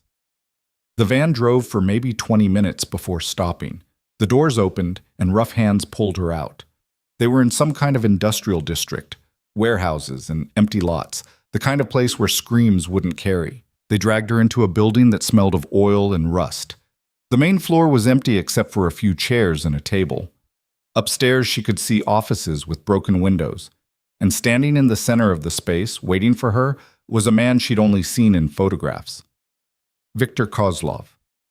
He was older than she'd expected, maybe 60, with silver hair and the kind of face that had once been handsome but had been hardened by decades of violence. His eyes were cold, calculating, the eyes of a man who'd done terrible things and felt no remorse. "Miss Voss," he said in accented English, "please sit." The men forced her into one of the chairs. Kozlov pulled another chair around to face her, sitting with casual ease like they were old friends having coffee. "Do you know why you're here?" he asked. Alara's heart was hammering, but she kept her voice steady. Because you want to hurt Damien. Partially, but there's more to it than that. Kozlov leaned back. You see, I've been watching Damien Varelli for years, waiting for him to show weakness, waiting for him to care about something more than power. And then you appeared, a girl from nowhere, suddenly at his side at every meeting, protected more heavily than his own mother was. He smiled, and it was the coldest thing Alara had ever seen. I knew immediately that you were the weakness I'd been waiting for. So I asked myself, who is this girl? Why does she matter so much? And then I discover something very interesting. He pulled out a folder from inside his jacket. Your grandfather saved Damien's father's life 30 years ago. A debt of honor. How noble. Kozlov opened the folder, spreading photographs across the table. They were old, faded. Pictures of her grandfather with various men, including Damien's father. But there were other pictures too, recent ones. Pictures of Alara with Damien, and one from just last night, the two of them entering the safe house in the hills. You've become more than just a debt, haven't you? Kozlov said. You've become something he values, something he would sacrifice for. If you think he'll trade his empire for me, you don't know him at all. Oh, I don't expect him to trade anything. I expect him to come for you, to bring his best men, his weapons, all his fury. Kozlov's smile widened. And when he does, when he's focused entirely on getting you back, he'll leave himself exposed. That's when I'll take everything he has. Understanding dawned like ice water in her veins. She wasn't the target. She was the bait. He's too smart for that, Alara said. He'll see through it. Perhaps. But he'll come anyway. Because that's what men do when they care about something. They make stupid, emotional decisions. Kozlov stood. You should be comfortable. We may be here for a while. He walked away, leaving her under guard. Alara tested the zip ties binding her wrists behind the chair. Tight, professional. Not something she could slip out of easily. She looked around the warehouse, cataloging details. 2 guards in the immediate area, both armed. At least 4 more scattered around the perimeter. Kozlov had gone upstairs to one of the offices where she could see him making phone calls. This was bad. Worse than bad. But she wasn't helpless. Damien had taught her to think strategically, to look for weaknesses, and every situation had weaknesses. The guards were professional, but they were also bored. They kept glancing at their phones, checking the time. They didn't see her as a threat, just a scared girl tied to a chair. That was their first mistake. Time passed. Alara had no way to know how much. They'd taken her watch along with her phone. But eventually, she heard vehicles approaching outside. Multiple engines, doors slamming. The guards tensed, weapons raised. Then Damien's voice cut through the night, amplified somehow. A megaphone, maybe. Kozlov, I know you're in there. I know you have Alara, so let's talk about this like civilized men. Kozlov appeared at the railing of the upper office, looking down at Alara with amusement. Right on schedule, he called down. Then, louder, toward the door. Come in, Damien, but leave your men outside, just you, or the girl dies. Silence. Then the warehouse door opened and Damien walked in alone. Alara's heart lurched. He looked like he'd been through hell. His shirt was torn. There was blood on his sleeve. His face was a mask of controlled fury. But his eyes found hers immediately, and she saw the fear in them. The raw, desperate fear of a man who'd realized too late what he stood to lose. I'm here, Damien said, his voice echoing in the empty space. Let her go. Not quite yet. Kozlov descended the stairs slowly, savoring the moment.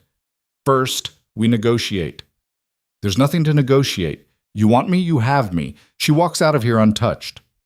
See, that's where you're wrong. Kozlov stopped a few feet from Damien. I don't want you dead. I want you broken. I want you to know what it feels like to lose everything that matters. He pulled a gun from his jacket and pointed it at Alara. Everything happened at once. Damien moved with deadly speed, but Kozlov was already stepping back, the gun steady on Alara. Damien froze, his hands raised. That's better, Kozlov said. Now here's how this works. You're going to call off your men. You're going to transfer ownership of your eastern territories to me. And you're going to do it right now, or I put a bullet in her head. Damien's eyes met Alara's. She could see him calculating, weighing options, looking for a way out that didn't end with her dead. But Alara had been doing calculations of her own. She'd noticed that the guard to her right kept checking his phone. that the zip ties had a weak point where they'd been double looped, that Kozlov was standing just close enough to Damien to make a move risky but possible, and she'd noticed something else, something crucial. There was a metal support beam directly behind Kozlov, and the upper office had a railing that overlooked this exact spot. She caught Damien's eye and looked up just for a second, hoping he'd understand. His gaze flicked to where she'd looked, then back to her. The tiniest nod. He understood. "All right," Damien said to Kozlov, his voice defeated. "You win. Just don't hurt her." Kozlov smiled, victorious. "Smart man. Now make the call." Damien's phone hit the ground with a crash. As Kozlov's attention flickered down for just a split second, Damien moved. He wasn't going for Kozlov. He was going for the guard to Alara's left, the one closest to the support beam. The collision sent both men crashing into the metal post with enough force to shake the structure. Above, the weakened railing groaned. Alara threw her weight backward, tipping the chair and rolling. The zip ties caught on the chair leg, and she felt them snap. The guard to her right was reaching for his weapon when Damien's men burst through the doors. They'd been waiting for the signal. The warehouse erupted in gunfire. Alara scrambled behind a concrete pillar as bullets tore through the air. She could see Damien fighting hand-to-hand with two of Kozlov's guards, moving with brutal efficiency. Marco appeared, his shoulder bandaged, but his aim steady, providing cover fire. Kozlov was retreating toward the back of the warehouse, shouting orders in Russian. Alara made a decision. She ran, not away from the danger, but toward it, toward Kozlov, because if he escaped now, this would never end. He'd keep coming, keep using her as leverage, keep trying to destroy Damien, and she was done being leverage. Kozlov heard her coming and turned, raising his weapon, but Alara had learned from the best. She dropped low, using the concrete pillar for cover, then came around the other side. Her hand closed on a piece of metal debris from the floor, heavy, solid. She swung it with everything she had. It connected with Kozlov's wrist, and the gun went flying. He lunged at her, but she was already moving, years of survival instinct taking over. She kicked his knee, heard something crunch, and he went down hard. Then Damien was there, pulling her back, putting himself between her and Kozlov. "It's over," Damien said, his weapon trained on the older man. "Your operations are burned. Your political connections are exposed. Your men are dead or running. You have nothing left." Kozlov laughed, even bleeding on the floor. "You think this ends with me? There will always be someone else, someone waiting for you to show weakness again." "Maybe," Damien agreed, "but they'll remember what happened to the last man who came for what's mine." The warehouse had gone quiet. All of Kozlov's men were down or had fled. Damien's team was securing the perimeter. "Marco," Damien called, not taking his eyes off Kozlov. "Call the authorities. Anonymous tip about illegal weapons in this location. Let them find Kozlov here with enough evidence to put him away for life." "You're not going to kill me?" Kozlov asked, surprised. "No. I'm going to let you rot in a cell, watching everything you built get divided up among your enemies. Death would be a mercy. You don't deserve mercy." As Marco made the call and other men moved to secure Kozlov, Damien finally turned to Alara. His hands were shaking as he reached for her, checking her for injuries. "Are you hurt? Did they—" "I'm fine," she managed. "Damien, I'm fine."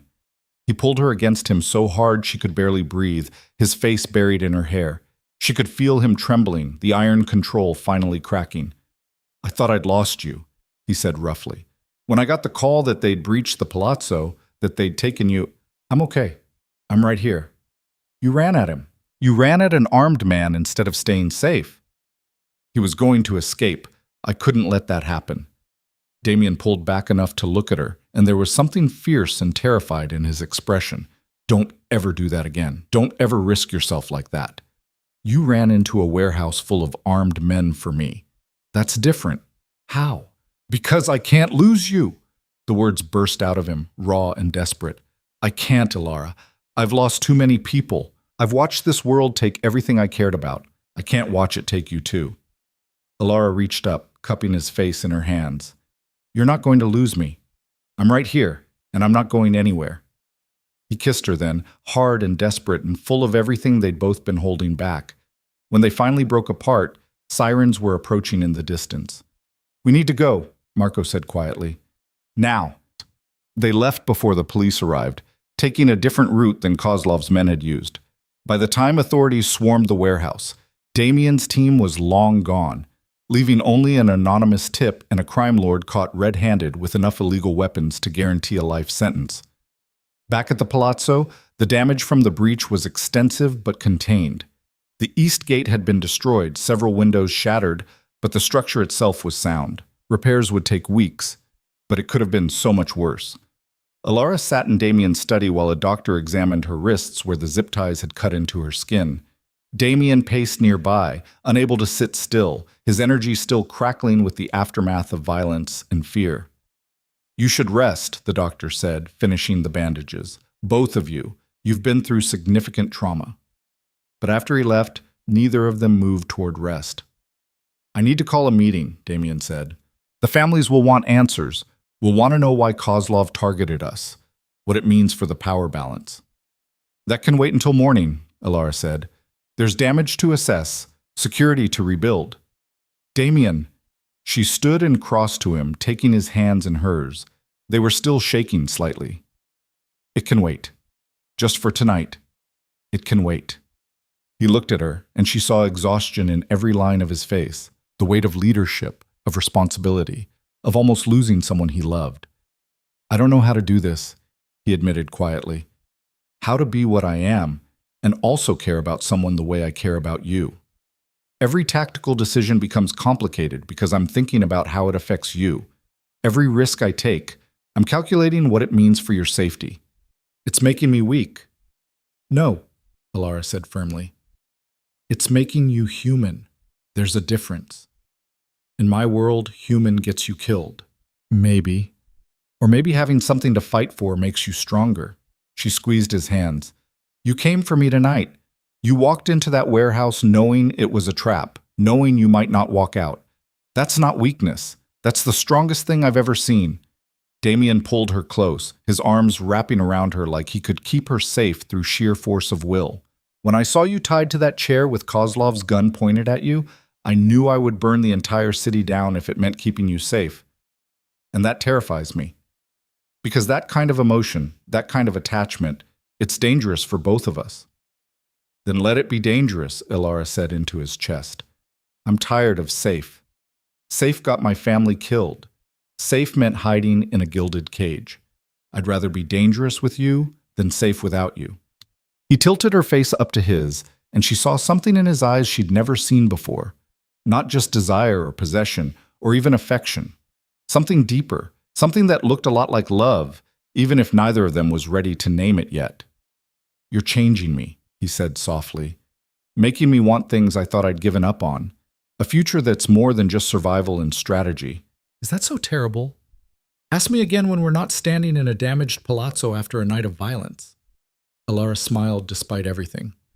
"Still sounds better than the alternative."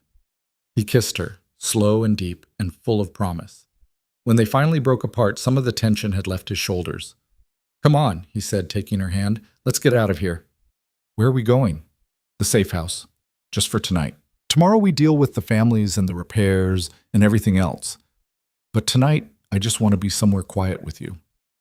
They took one of the undamaged vehicles and drove out of the city in silence, both processing everything that had happened. When they reached the small stone house in the hills, Damien built a fire while Alara found food in the kitchen. They ate in comfortable silence, the adrenaline finally fading, leaving exhaustion in its wake. But it was the good kind of exhaustion, the kind that came after surviving something terrible together. "I meant what I said earlier," Damien said as they sat on the couch watching the fire, "about not knowing how to do this, how to balance who I am with what I feel for you." "We'll figure it out," Alara said, "together." "What if we can't? What if my world destroys what we're building? Then we rebuild. That's what we do." She turned to look at him. "Damien, I'm not asking you to change who you are. I'm not asking you to walk away from your responsibilities or your empire. I'm just asking you to let me stand beside you while you carry that weight. Even knowing what that means, the danger, the violence, the moral compromises, even knowing all of that." She took his hand. "I've seen you at your worst and at your best. I've seen you be ruthless and protective, cold and passionate, strategic and impulsive. And I choose all of it. I choose you. Damien stared at her for a long moment, and she could see the war happening behind his eyes. The part of him that wanted to believe fighting against the part that had learned not to trust anything good. Finally, he spoke. My father told me once that the moment you let someone matter is the moment you give your enemies a target. For years, I've lived by that rule. Kept everyone at a distance, never let anyone close enough to become a weakness. And now? Now I realize he was wrong. Or maybe not wrong, but incomplete. Yes, caring about someone makes you vulnerable, but it also gives you something worth protecting, something worth fighting for beyond just power and survival. He cupped her face in his hands, his thumbs brushing across her cheekbones. You make me want to be more than just the man who survived. You make me want to be the man who deserves you. Alara's breath caught. Damien, I love you, he said, the words rough but certain. I don't know when it happened or how, but somewhere between that first night when you called me a monster and tonight when I thought I'd lost you, I fell in love with you, and that terrifies me more than any enemy ever has.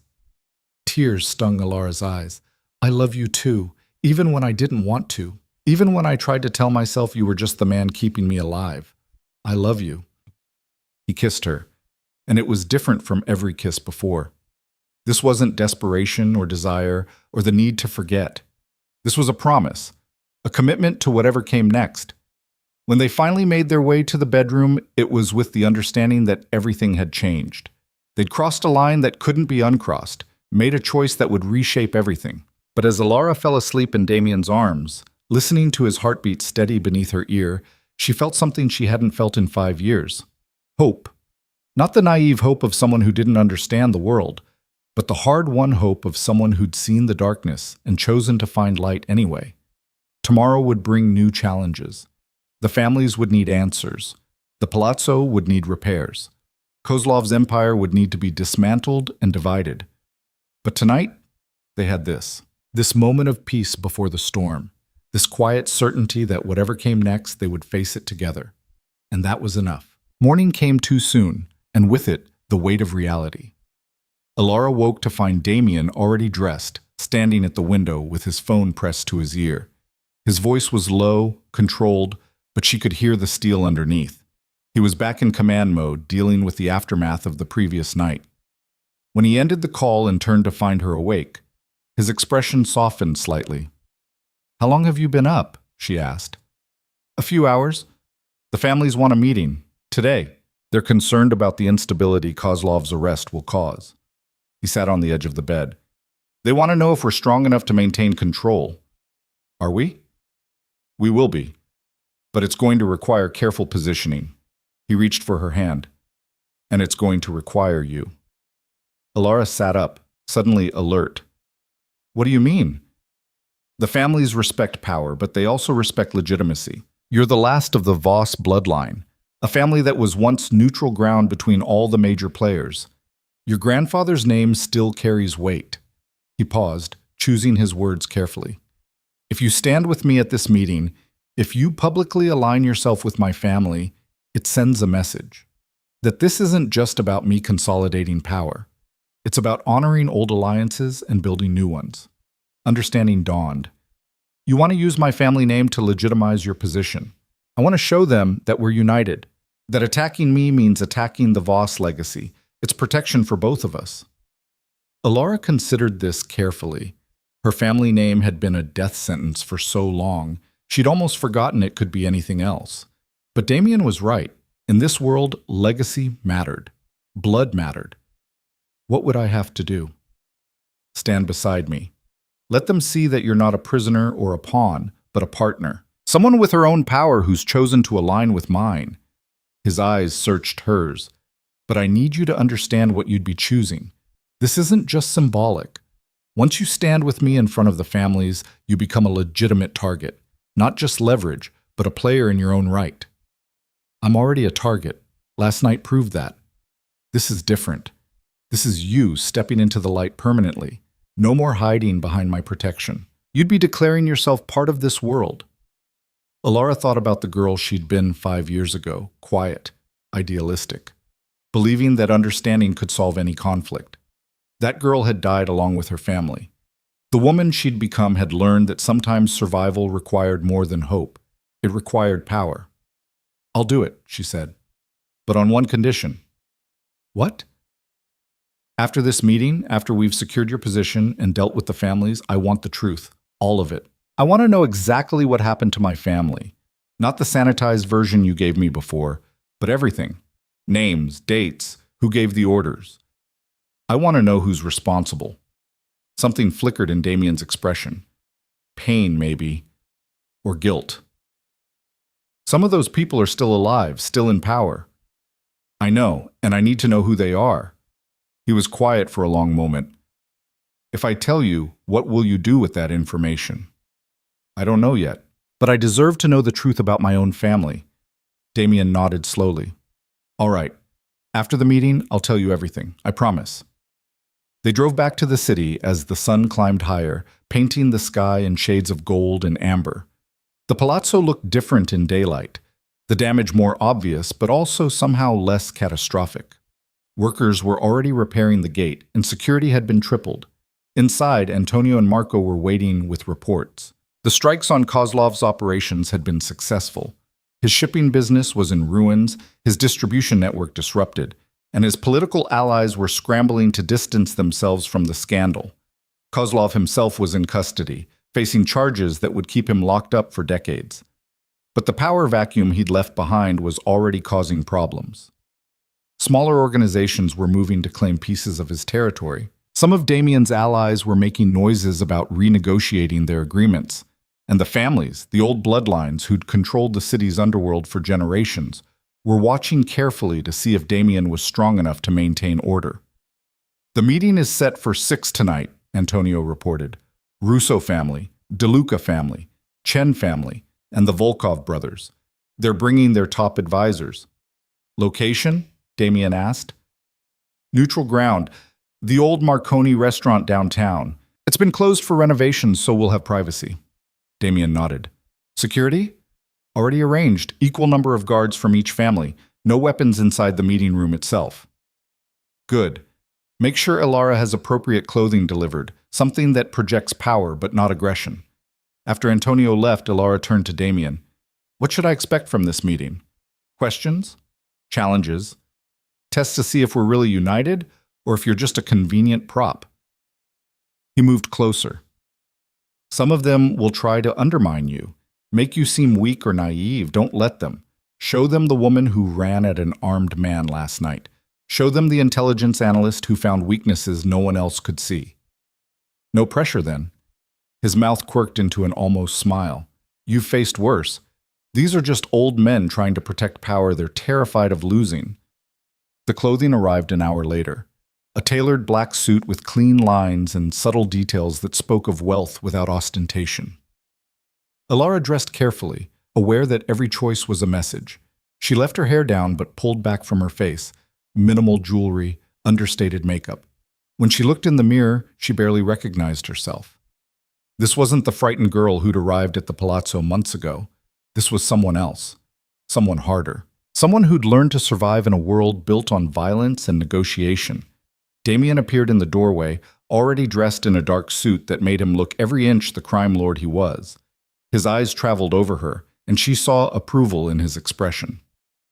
"Perfect," he said. "You look like exactly what you are." "And what's that?" "Dangerous."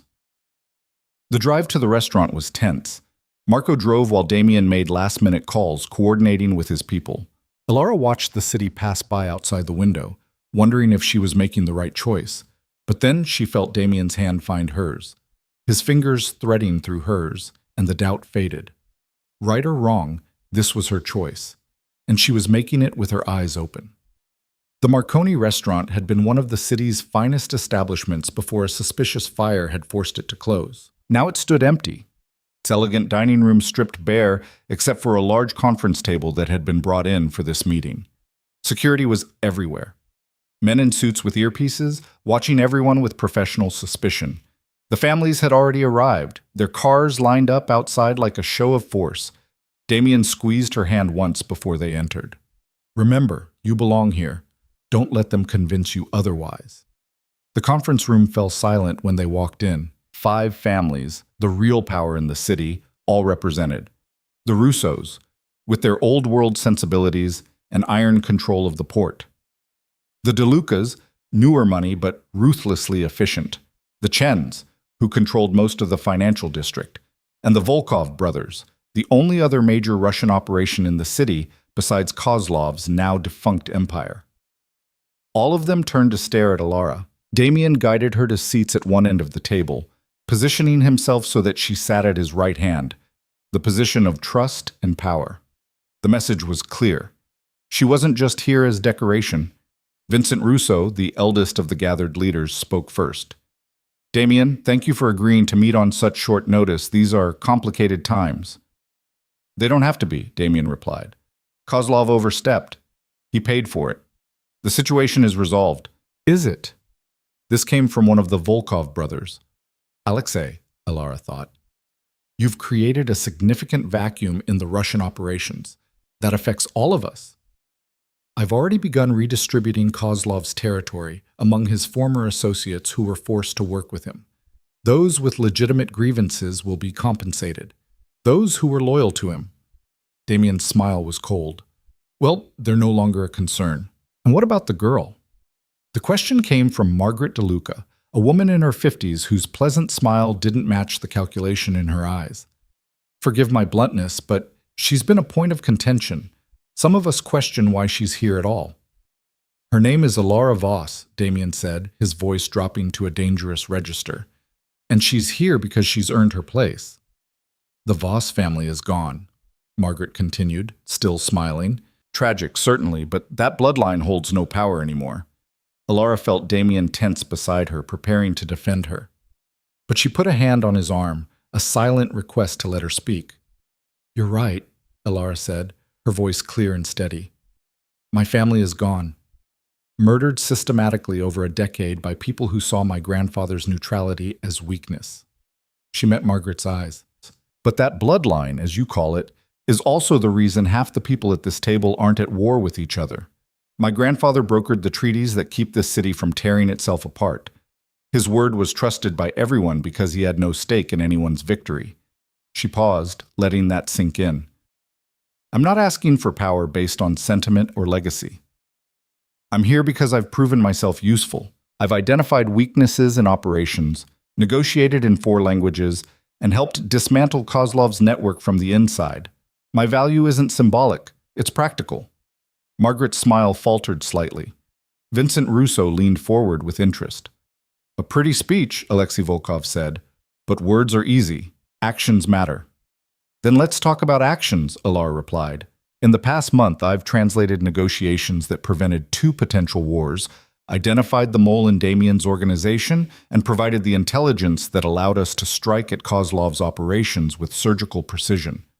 If you want to question my value, question those results. Chen Wei, who'd been silent until now, spoke up. His English was perfect, his tone measured. You speak Mandarin? Fluently, also Russian, French, Spanish, and Italian. Interesting. Chen steepled his fingers. We've been looking for someone to facilitate communications with our overseas partners, someone trustworthy and competent. Would you be interested in consultation work?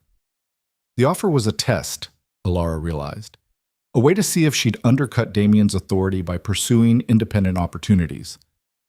I appreciate the offer, she said carefully, but my current obligations don't allow for outside work. If Damien decides that kind of consultation would be mutually beneficial, I'm sure he'll reach out to you directly.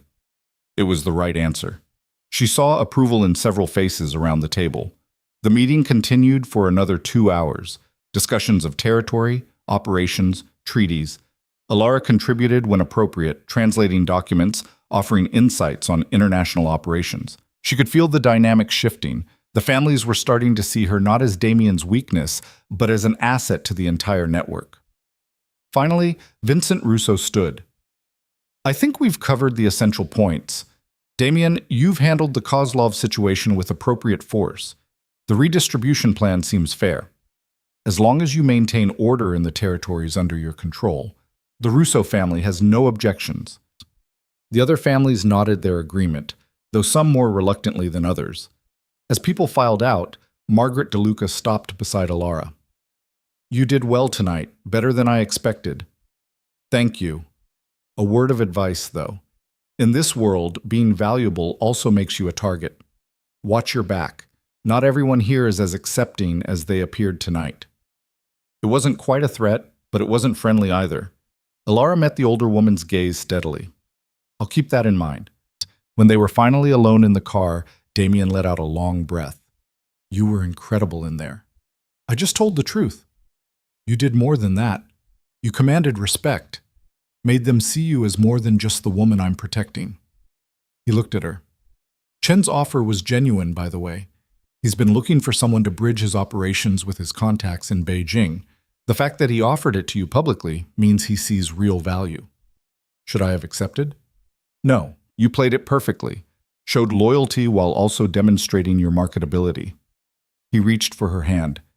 "You're not just standing beside me anymore, Alara. You're becoming a power in your own right." The thought was both thrilling and terrifying. Back at the palazzo, repairs were still ongoing, but the place felt more secure.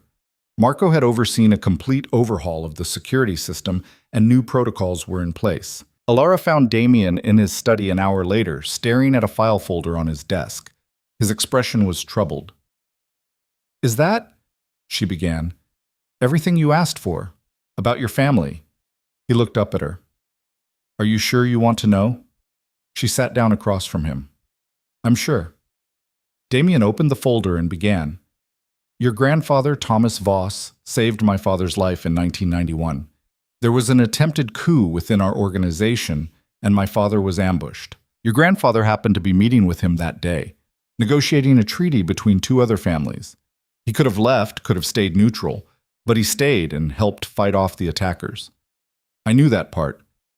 What you don't know is that the coup was backed by three of the families at that table tonight: the Russos, the DeLucas, and the Kozlovs." Damien's jaw tightened. "When the coup failed, those families turned their attention to your grandfather. They saw him as a liability, someone who knew too much and had sided against them." Alara's hands clenched.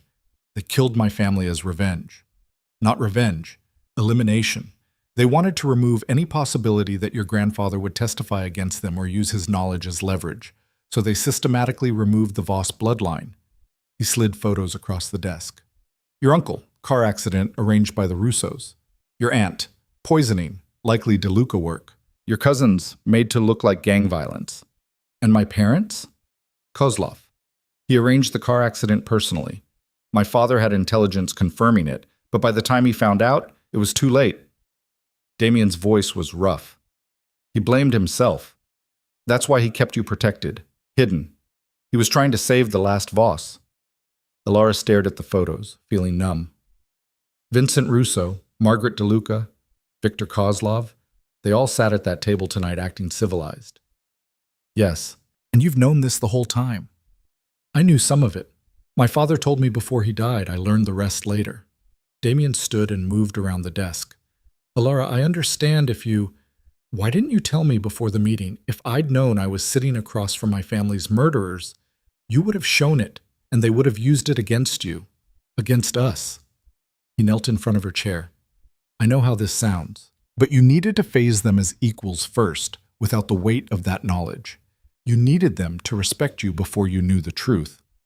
Alara wanted to be angry. Part of her was, but another part understood the cold logic. If she'd known the truth earlier, she never would have been able to face those people with the calm authority she'd shown.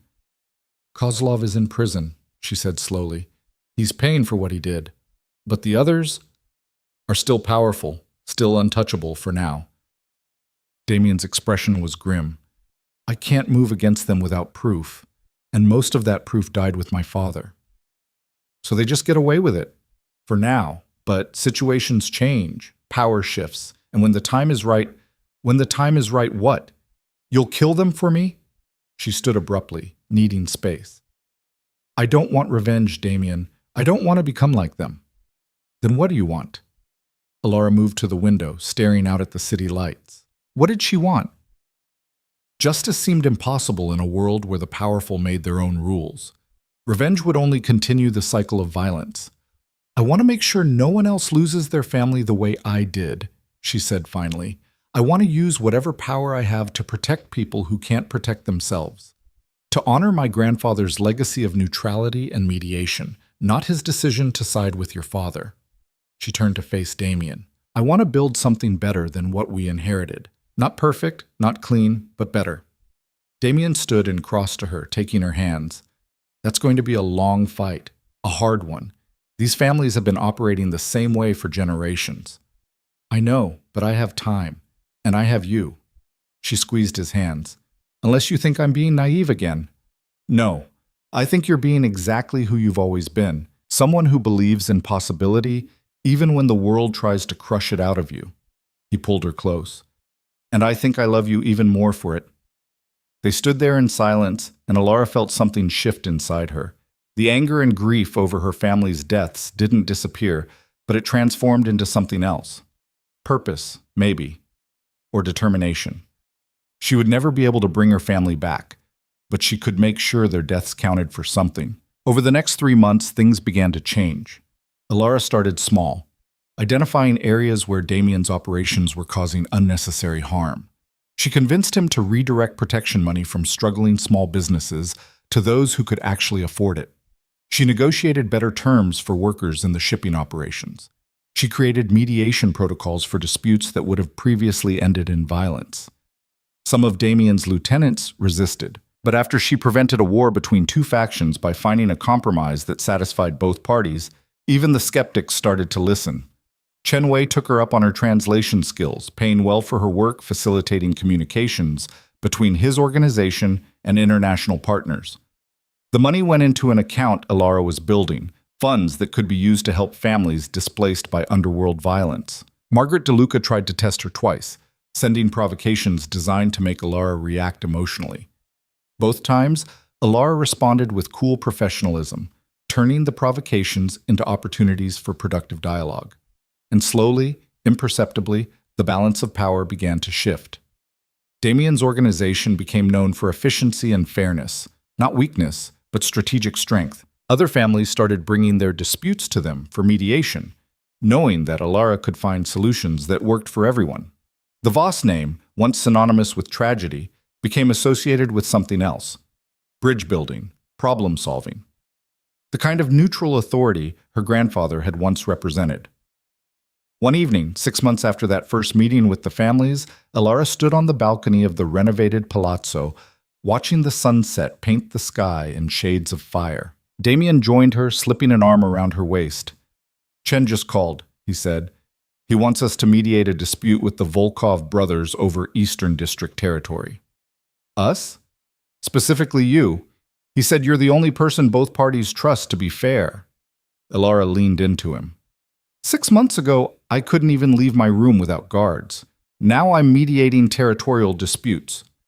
Strange how things change. He pressed a kiss to her temple. Are you happy with all this? She considered the question carefully. Happy wasn't quite the right word. What she felt was more complicated. A mix of purpose and grief, hope and realism, love and wariness. I'm not happy, she said finally. But I'm not miserable either. I'm engaged. I'm building something, making a difference, even if it's small. She turned to look at him. What about you? I'm watching the woman I love transform an empire built on fear into something resembling civilization. So, yeah, I'd say I'm doing all right. His expression grew serious. Alara, there's something I need to ask you. What? He pulled a small box from his pocket and opened it. Inside was a ring, not ostentatious, but beautiful. A deep green emerald surrounded by diamonds. This isn't a cage, he said, and it's not ownership, it's a promise. A public declaration that we're partners in everything, your work, mine, the life we're building together. He took her hand. Marry me. Not because you owe me anything, or because it's strategic, but because you want to. Because you choose this future as much as I do. Alara's breath caught. She thought about the girl she'd been, the one who'd cursed him to his face and called him a monster, the one who'd been so certain that accepting his protection meant giving up her agency. And then she thought about the woman she'd become, the one who'd learned that power came in many forms, that survival sometimes required compromise, and that love could exist even in the darkest places. Yes, she said, not because I'm grateful, not because I need protection, but because I love you, because you saw me when I was invisible and believed I could be more than a debt or an obligation, because you make me want to build something better than what we inherited. Damien slipped the ring onto her finger, and then he kissed her, soft and deep and full of promise. When they finally broke apart, Alara looked at the ring catching the last light of sunset. Green like hope, like new growth, like the possibility of something better. We should tell the families, she said, before the rumors start. Let them rumor. We'll make it official when we're ready. He pulled her close again. Tonight, it's just us. They stood on the balcony as darkness fell, watching the city lights flicker to life below. Somewhere out there, people were making deals and breaking promises, fighting wars and forging alliances. The world they'd inherited wasn't perfect, wasn't clean, wasn't safe, but it was theirs, and they would shape it together. The wedding took place 3 months later in the palazzo's garden, rebuilt and more beautiful than before. It wasn't a large ceremony, just the families, key allies, and a few people who'd become genuine friends rather than just associates. Vincent Russo gave a surprisingly touching speech about honor and legacy. Chen Wei presented them with a scroll of blessing written in traditional Mandarin.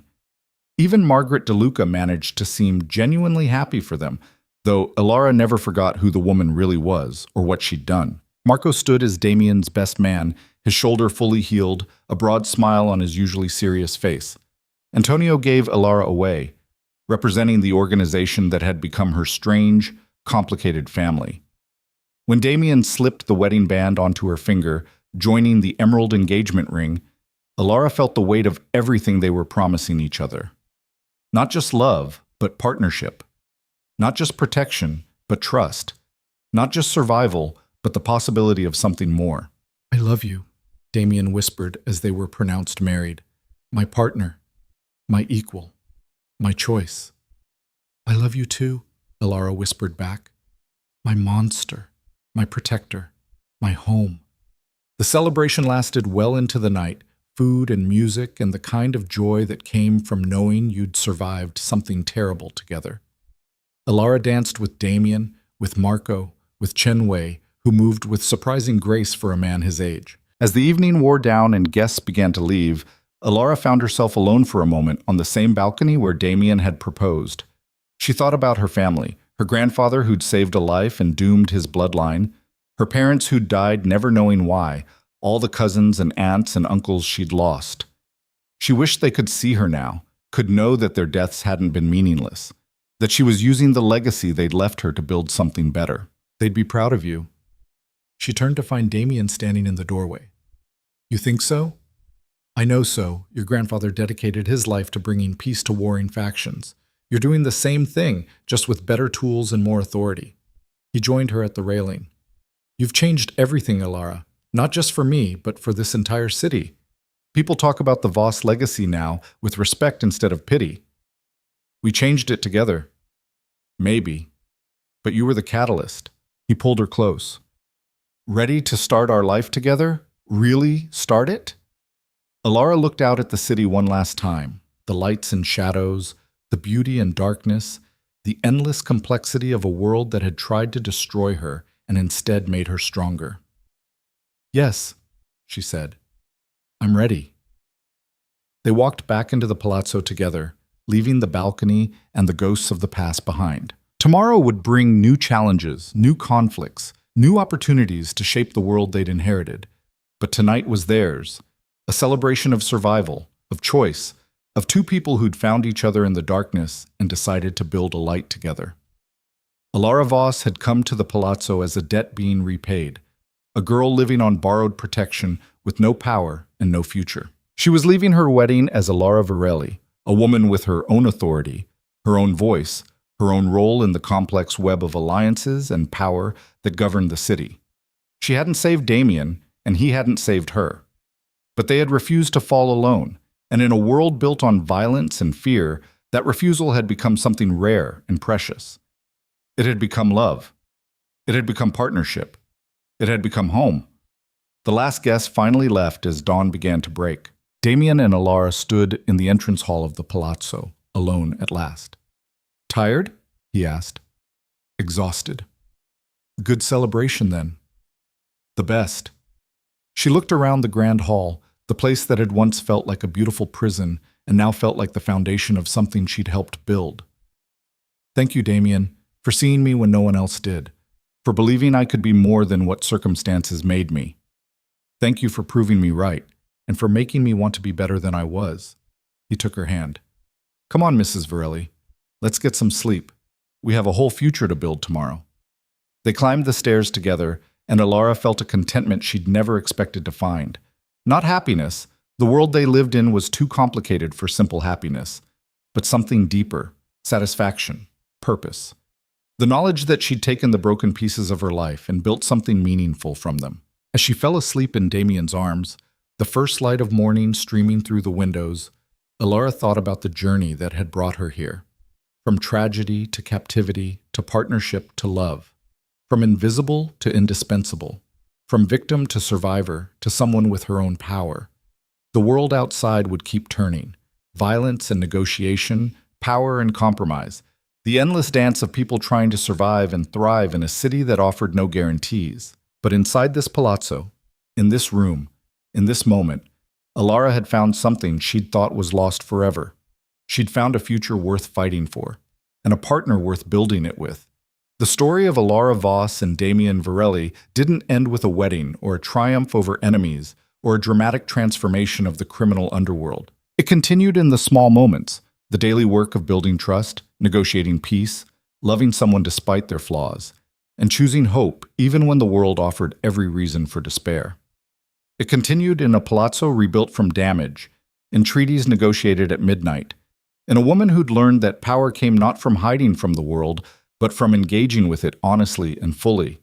It continued in the choice, made every day, to stand together rather than fall alone.